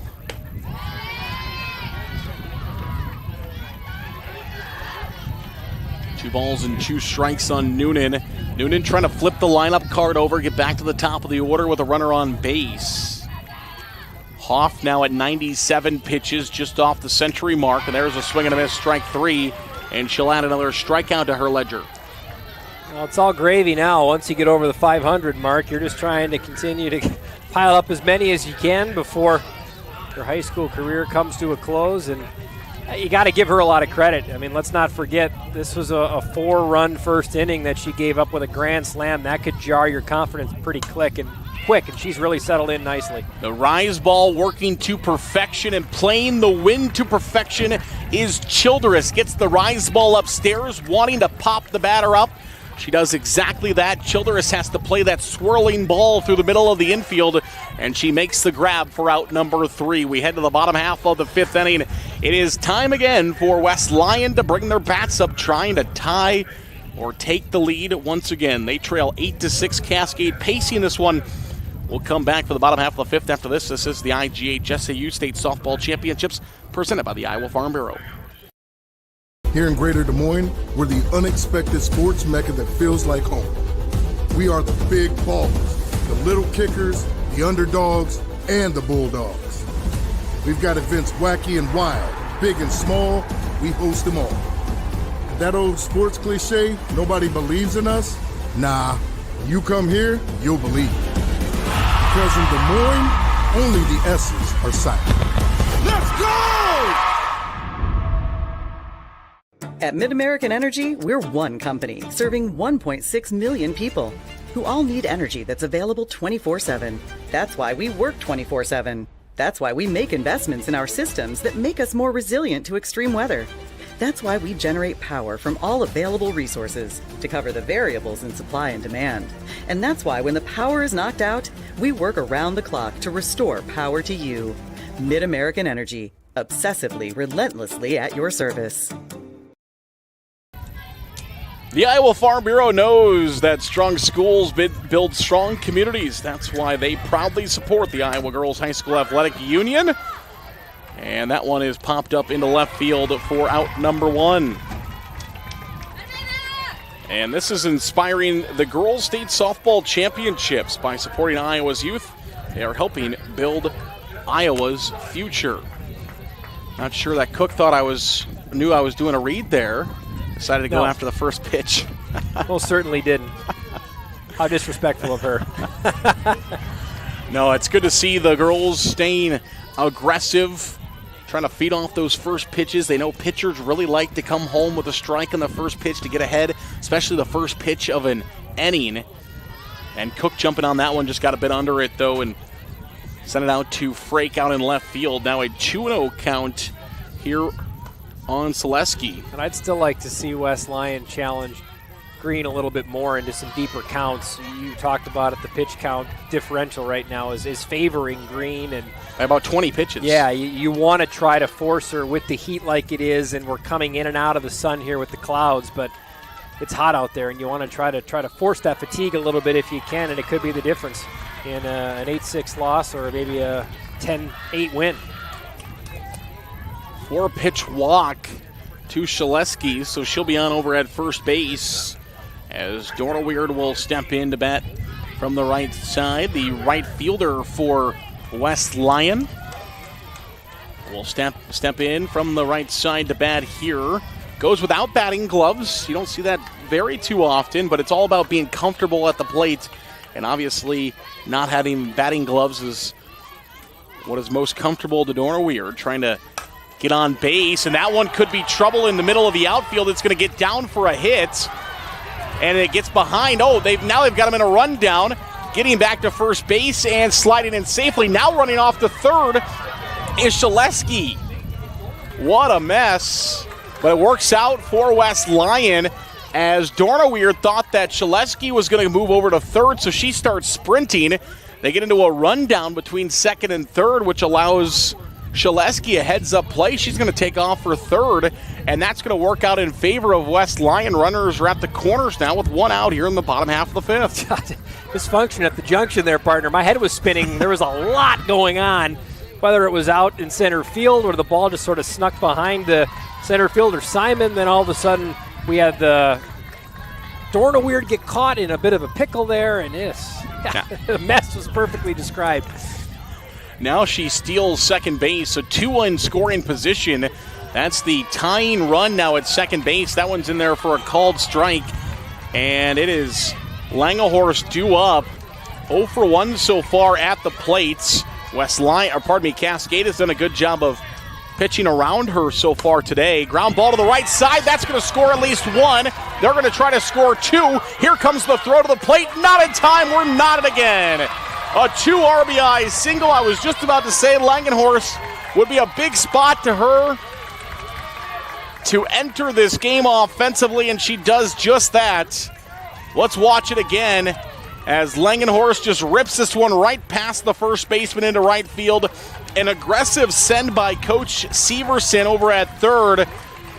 But aggressive is what wins here at the state tournament, and we're tied at 8. Yeah, well, you said due up, and the first thing I thought when you said due up is, look, she's due. We talked about her in the pregame, how key of a player and crucial of a player she is for West Lyon, and it just felt like in that situation, if they're going to win this game, she's got to drive those runs in. And in an 0-2 count, for Green to leave one up there, you can't, because a player like Langenhorst is going to take advantage of it, and she slaps it right where there's no one at in between second and first base. Just a clutch piece of hitting from a player who's obviously done so much as a senior for the Wildcats. So we're going to have a pitching change here As Sheckelmole is going to be the new pitcher. She's the only other girl that's thrown this year, the sophomore, 18 appearances this season. And it looks like Monarch is going to move to third base. So Monarch was the designated player. And so she'll come in to play over at third base, and that's going to be the change. So it won't change the batting order. All it will do is change the infield, as Sheckelmole will still bat in her normal spot. Monarch now enters the game as the DP over at third base. So Monarch at third. Frank will stay at short. Noonan at second. And Shockamille is in to throw here. What have we seen from Shockamille this year? Looking at Shockamille right now, decent amount of appearances, right? 18 compared to 21 for Green. So this isn't a spot where you're throwing somebody who hasn't been into the fire and flames a little bit. Come in and deliver at an 8-4 record. Thrown a save in there as well in some tight spots. So again, like we were talking about halfway through the game, you have to have at least a 1B option in the state tournament if you want to try to advance. And now Cascade going to that second option here in the pitcher in Shockamille. And we'll give you the final line on Green when the book closes. Of course, Green is still in charge of the runner over at second base, which is a courtesy runner for Langenhorst. And we'll try to get that to you here in just a moment over at second base. And that runner is still the responsibility of Green. That'll be a bounce out. Monarch getting her first action over at third base. Score that one 5-3. We'll move the runner over to third. And now we get a look at that courtesy runner is Kramer. So Kramer, the courtesy runner at third. Here is the pitch. And that one's in there for a called strike. And it is Hoff back at the plate. 2 for 3 so far today. She got a double, a single, and a ground out. The 0-1 pitch is in there for a called strike. Now 0-2. And Shockamille coming off back surgery earlier this calendar year. So for her to be here in this moment right now, pretty special that she's stepping into the pressure cooker and out to a nice start on Hoff. This one to the right side should be playable in right field, and it is for Lawler for out number 3. So she does her job, comes in, gets the final out, strands the runner at third base. And folks, once again, we are tied at 8. There's the Cascade Cougars. As you see, Coach Clemens breaking it down with her team. We'll come back after we break it down with our sponsors. The top half of the 6th inning. This is the IGHSAU State Softball Championships, presented by the Iowa Farm Bureau.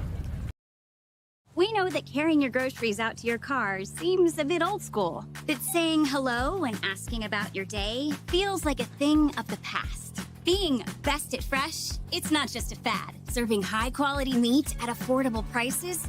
Talk about a throwback. But at Fairway, that's kind of our thing. Because some things never go out of style. Friendly at Fairway. It's more than just a name.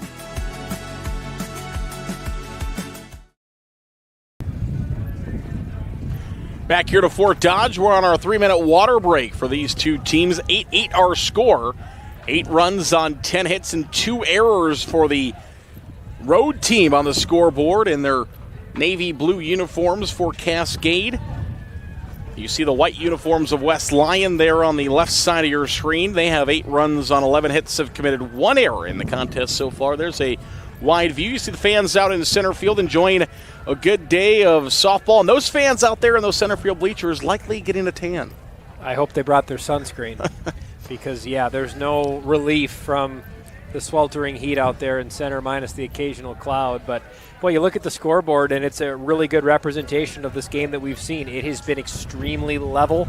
We've seen contributions from all over the lineup for both teams. We've seen both pitchers, now 3 pitchers, have some good sequences. We've seen them be handled appropriately by some offensive play, too. So it's a hard one to really predict where we think this one's going to go. You know, we'll see how long Hoff can go. That's a big question mark for me. She's pitched a lot. We've already seen Green come out of the game for Shockamille, and now we'll have to wait and see. Can Hoff ride it out?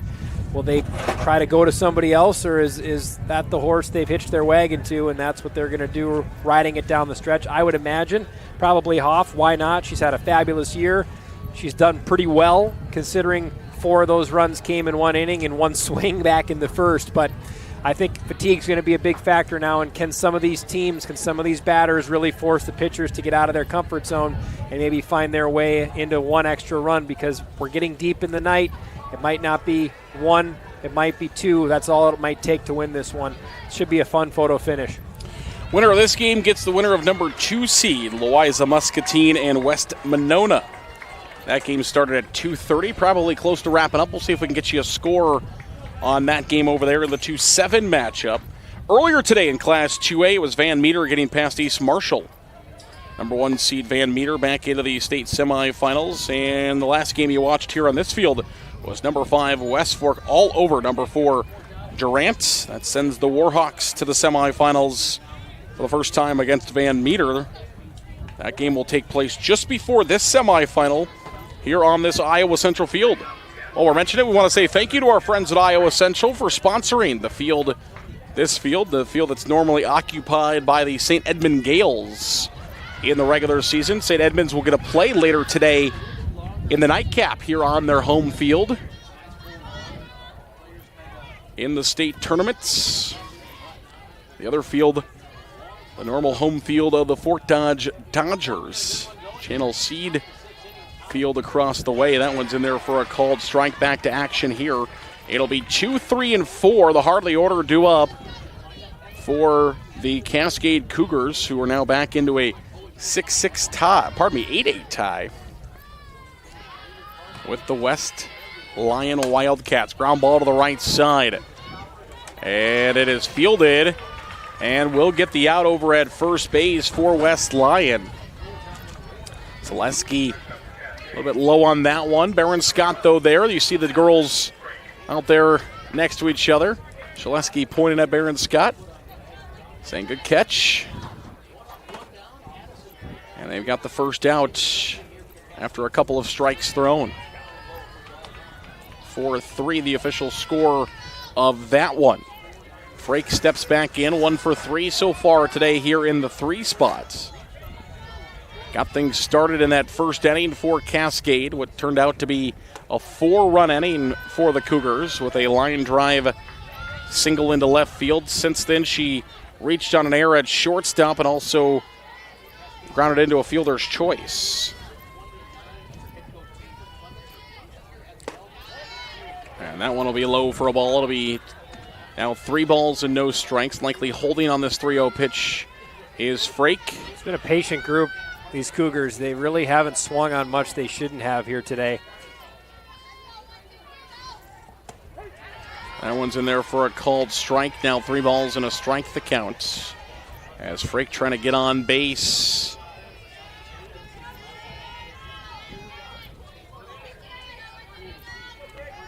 For Green, the cleanup hitter who will bat next in the order. Ground ball, third base side. And it will be a fire to first base. 5-3 put out as Kramer hasn't had a whole lot of work over there at the hot corner today, but she gets into the action there and rips one over to Baron Scott for out number 2. As the now designated player, Kate Green, will come in to bat from the right side. Here in the cleanup spot. Lifted as the pitcher. Popped up to the right side. And a quick 1-2-3 inning for the West Lyon Wildcats. Just what the doctor ordered. Haven't had a quick inning since the second inning, and they get one here as a 1-2-3 pop up to right field for out number 3. Dorna Weird able to pull that one down. Hoff, 9 pitches. No runs, no hits, no errors. It'll be Kramer, Childress, and Baron Scott due up for the West Lyon Wildcats. In the bottom half of the 6th inning, a chance for West Lyon. Score a run, get 3 outs, and you will play in the semifinals tomorrow. We'll come back. This is the IGHSAU State Softball Championships presented by the Iowa Farm Bureau. At MidAmerican Energy, we're one company serving 1.6 million people who all need energy that's available 24/7. That's why we work 24/7. That's why we make investments in our systems that make us more resilient to extreme weather. That's why we generate power from all available resources to cover the variables in supply and demand. And that's why when the power is knocked out, we work around the clock to restore power to you. Mid-American Energy, obsessively, relentlessly at your service. Ground ball, first pitch, over to shortstop, long throw for Frake, and it is in time. West Lyon crowd thought maybe she had got there, but of course, a great officiating crew right on top of it. And the first pitch ground out for Kramer. A cleanup hitter, score that one 6-3 from Frake. Over to first base in time for the out. This one now, second pitch. Over to the right side, and it's dropped out in right field. That'll be a base hit. We're not going to do any errors there. Noonan had a long run from second base. The first baseman, also a tough play, turning it around, going after that one. Of course, Lawler, a very long run from right field to come in there. So that'll be a base hit for West Lyon. They have a runner over at first, which could be the potential winning run. Well, I think it was Noonan earlier in the game, had a similar little blooper over her head, going out into shallow center, and we talked about the difficulty of that play. It's a high variety, difficult play. That is a clear base hit for Barron Scott as she rips one between the third baseman and the shortstop, and the Wildcats of West Lyon are in business here in the bottom half of the sixth inning. Love looking at both fan sections in these situations. You can just see the tension, the anticipation on both sides. A little more movement going on the West Lyon side compared to just this gripping intensity, and Cascade watching this situation get real dangerous real fast with 2 on and 1 out here in the sixth. I mentioned their last appearance in 2004. They were eliminated, or not eliminated, but they were moved to the back half of the bracket in the opening round, did not get out of the quarterfinals, ended up finishing 7th, losing their first 2 games. Popped up in the air. And it will be caught by the shortstop, Frake. She takes control of that situation, saw that there was confusion between pitcher, second baseman, and first baseman, and the shortstop just taking control of that situation, saying, I got it. Well, and oftentimes the shortstop is one of your leaders of the infield, and the old basket catch style, don't see that too often, but it wasn't orthodox, but an out is an out, no matter how you do it. Great work there by the sophomore at short. And this one popped up as well. Will it be playable at first? No, it is playable by a fan in the stands, though. They make a nice catch there in the student section.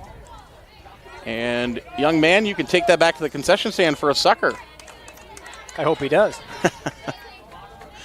A way for the softballs to return back here to the field of play. They offer a sucker if you return them. That one's on the ground, and everybody's going to move up on a wild pitch. So now they're all in scoring position with 2 outs, as Childress will move to third and Barron Scott will move to second on the pitch. Well, now I'm sure you feel like if you're Coach Severson and the Wildcats, you have to take advantage of that. You're just giving a base up both ways. If you're Cascade, you got a hitter who has done damage, and Selesky at the plate. And this one is up the middle, will score 2.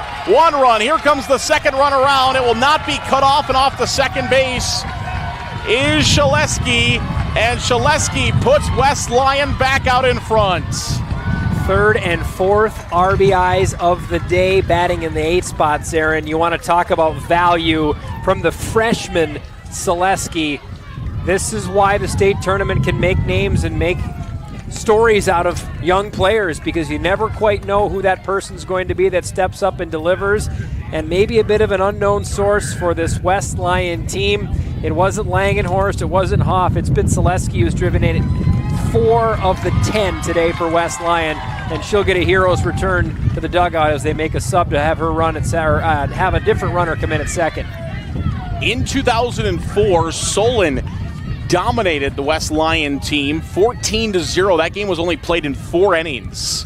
And that sent West Lyon to the back half of the bracket. That's the only appearance here at State in this modern format that West Lyon has made it. So in this modern format, have never been to the semifinals and lost their first ever quarterfinal match 14-0. Much different story today, now leading 10-8.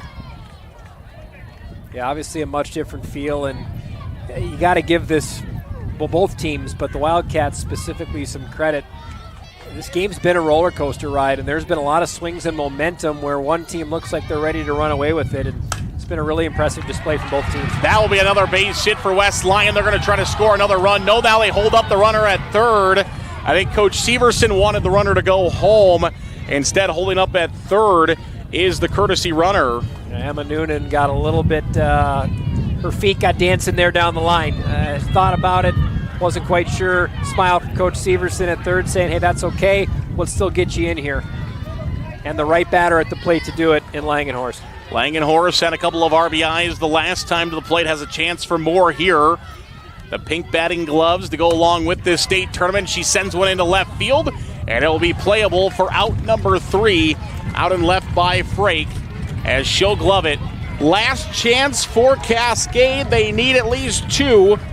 Don't count them out yet. Every time they've needed runs, they have delivered those runs, and they're going to need 2 to keep this game alive as we head to the top half of the 7th inning. West Lyon looking for a berth in the state semifinals when we come back. This is the IGHSAU State Softball Championships presented by the Iowa Farm Bureau. The Iowa Farm Bureau is proud to present the state softball tournament and celebrate the accomplishments of Iowa's student athletes. To the Iowa Farm Bureau, this is more than just a sport. It's hometown pride, it's hopes and dreams, it's our future leaders. It's a reason to do more and be more. And it's that farm-strong spirit that can only be found in Iowa. Congratulations to the student athletes and coaches on an outstanding softball season. And remember, today's successes are just the beginning of tomorrow's achievements. Back here to Fort Dodge, the IGHSAU State Softball Championships here at the Harlan and Hazel Rogers Sports Complex. And while we got some time here during this water break, let's go down history lane. There might be some West Lyon fans back at home listening in. They probably remember some of this. But we mentioned the modern tournament. So West Lyon had never been to the state semifinals in the modern version of the tournament. We used to play a summer and a fall softball season. And in the 1977 fall softball tournament, West Lyon actually made a run all the way to the state championship game where they lost to Ankeny 4-2. Back in 1977, they beat they beat West Delaware 5-1 in the opening round. Another long distance affair there as West Delaware on the eastern side of the state. West Lyon, of course, we talked about the western side. Then they beat West Marshall 3-0 in the semifinals, losing to Ankeny in the championship game. The difference in towns between Ankeny and Inwood and Larchwood is quite different nowadays as Ankeny has exploded there. They also made the state tournament back in the summer of 1975.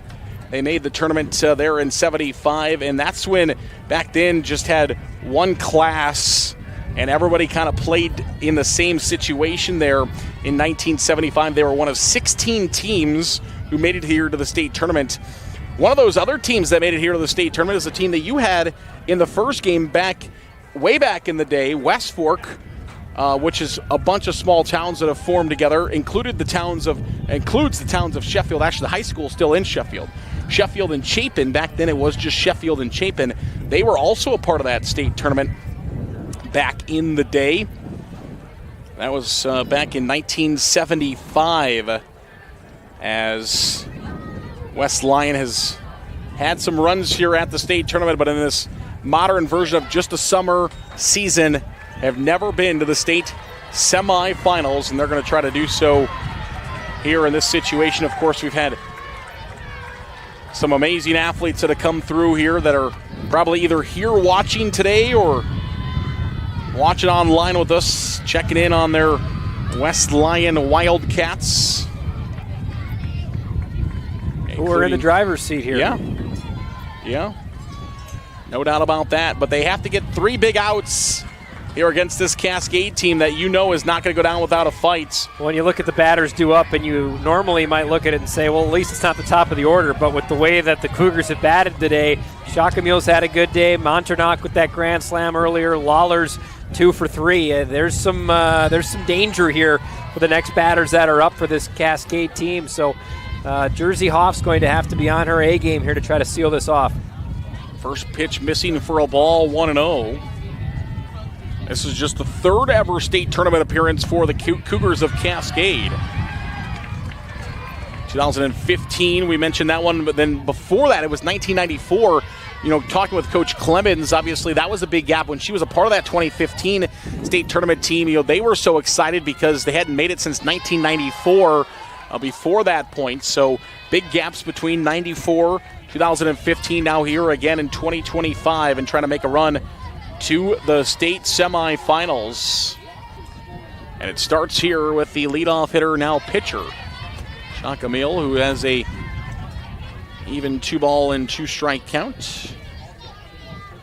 In 2015, Cascade won their opening round game over North Union 9-4. And then won their semifinal game over IKM Manning. And they came in. That was one thing that Coach Clemens was mentioning as well, as they were the underdog before. And this one back towards the wall. It's an inch from a home run as Shaka Meal jumps up and down. She just needed about another inch on that. It hit off the very, very top of that center field wall, that orange covering of the outfield wall. It banks off it and comes back in. Shaka Meal, about as long of a single as you could hit. I was about to say, and about the most exhilarating single as you'll see get hit too. That did hit the yellow top of the fence, and then give some credit to Leah Blauette out there in center field. That, I think she trapped it. It came out and came off that yellow stanchion hot, and she was able to trap it and settle it down. If she's not able to catch that so cleanly, you likely see Shaka Meal go to second. As Monarch will re-enter here they're trying to put her back in to hit here, or trying to make sure the order is correct. Of course, now as the third baseman, she can come back in and hit, just making sure she is in the correct order. Of course, don't want to have a situation in this situation where they're getting penalized for being out of order or having a mistake on that lineup card. So a long conversation there between the home plate umpire and Coach Clemens down the third base side. That has ceased now, and Monarch comes in, was the hero in the first, hit a grand slam. Now can be the hero to tie this game with her second home run of the game if she can get there. But as a batter, you're not coming up thinking you need to hit a home run here. You just want to keep the train moving. We got a single. We got a runner over at first base. Another single, maybe a double. We just need to go station to station and move them around. Find some green. That's the message here. That one will miss high for a ball. It'll be 2 balls and no strikes. So, yeah, talking with Coach Clemens, they mentioned they were the underdogs. They were the 7 seed in 2015, upset North Union, the 2 seed in the opening round, then upset IKM Manning, who had a really strong run of good softball, had been down here at the state tournament plenty of times in the semifinals. And that one comes inside for a ball. It'll be 3 balls and no strikes. Lost to Iowa City Regina. Of course, Regina and Cascade share a lot of common similarities, of course, being so close to each other, but they also, uniforms and school colors are almost identical with the royal blue and the gold. That one will be in there for a called strike. That was a 2-0 affair. If I remember right, that game might have been played at it was either that year or the year after.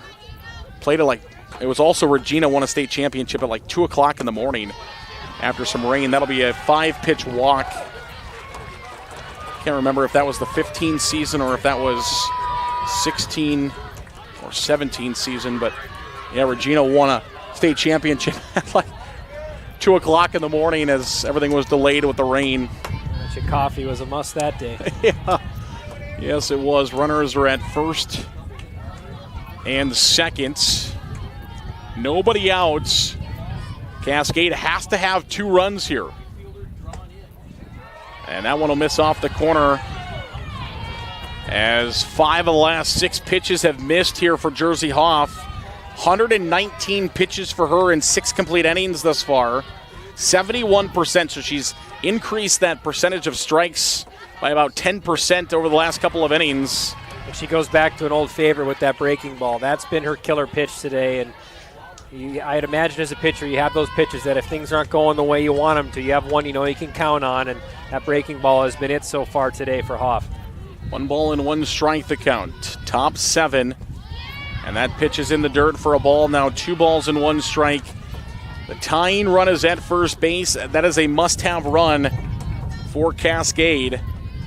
As Lawler 2 for 3 here in the 7th spot. We talked so much about the back half of these orders, and Lawler has been phenomenal here in the 7 spot. 2 for 3 so far today. She'll foul this one up and out of play. Lawler's had everything to center field. Not sure a shot to center field, unless it gets behind the center fielder, would be enough to score both runs. Would need a shot probably to the right side to score both runs. Here's the 2-2. And this one to the left side. It's caught over at third base, so does not have to touch on the base. I think for West Lyon, almost would rather that ball hit the dirt there to get the lead runner and then have a chance at a double play over at second, but instead it's a catch by Kramer. I guess in this situation, an out is an out. You don't really care where they come from. And so easy to say from sitting here. That is a split-second decision, and you get the out, you take care of business, and now you're 2 outs away. Popped up to the right side and down to the final out is Cascade. Yeah, for sure. You're not expecting Lawler to drop it on purpose over there, or pardon me, Kramer to drop it on purpose. And here we go, West Lyon 1 out away from a state semifinals for the first time in modern history. Here for the Wildcats. A must-have run over at first. Noonan 0 for 3 so far today, trying to crack that streak and come in a big way to bring the top of the order up, and the first pitch is low for a ball. What a way to get out of and picking up a hit in this ball game to bring the top of the order. That's so dangerous for this Cascade team. Even a little bloop single that loads the bases would do what they need to do here. That breaking ball again. And it just batters have been ahead of it every time. It's disguised so well. 1 ball and 1 strike, 2 outs, top 7. Noonan, the batter from the right side. And that one will miss for a ball. Jersey Hoff has been working there in the circle today. 127 pitches, 3 away from 130 here on a warm day in Fort Dodge. The 2-1. And there's the breaking ball again. Cascade down to their final out. Should dare throw it a third time? It's dangerous, though, because if Noonan waits back on it, you can drive that pitch. We'll see what she decides. Her and the coaching staff a lot smarter than I am. Here's the 2-2. No, it's the fastball right down the middle for strike 3. And for the first time, West Lyon will play in the state semifinals as they have defeated the Cougars of Cascade with 2 runs in the bottom half of the 6th inning and 3 outs, stranding 2 runners for Jersey Hoff. She'll end with 129 pitches and another strikeout to send her team to the state semifinals. Oh, this was a sensational performance, not only from Hoff, by this entire West Lyon team, and really just a litmus test of their mental toughness, because this game had so much to it. Cascade, there were stretches they looked like they were the hot bat team. They were going to run away with it. They had Hoff reeling, and I tell you, yes, 500 career strikeouts, that's a number she'll never forget, but I bet you strikeout 504 right there is one she'll also never forget. Hoff leading the way the entire stretch of this game. She hung in there, she hung tough, and what a poetic way for Hoff to finish the day. She started it, gives up the grand slam, they stick with her teammates stand by her, and they ride her all the way to a huge victory. That was a heck of a softball game. Shaleski will move her team on in the bracket. West Lyon to live another day. The Wildcats will move on to play at 5:15 tomorrow, about 24 hours, little less than 24 hours from right now. They'll be right back here on Iowa Central Field to play in the state semifinals for a berth in the state championship game. What a fun one. What a fun one it was, back and forth between the Cougars of Cascade and the Wildcats of West Lyon. West Lyon comes out on top 10-8. Well, we want to thank you all for joining us this evening, this afternoon into the evening.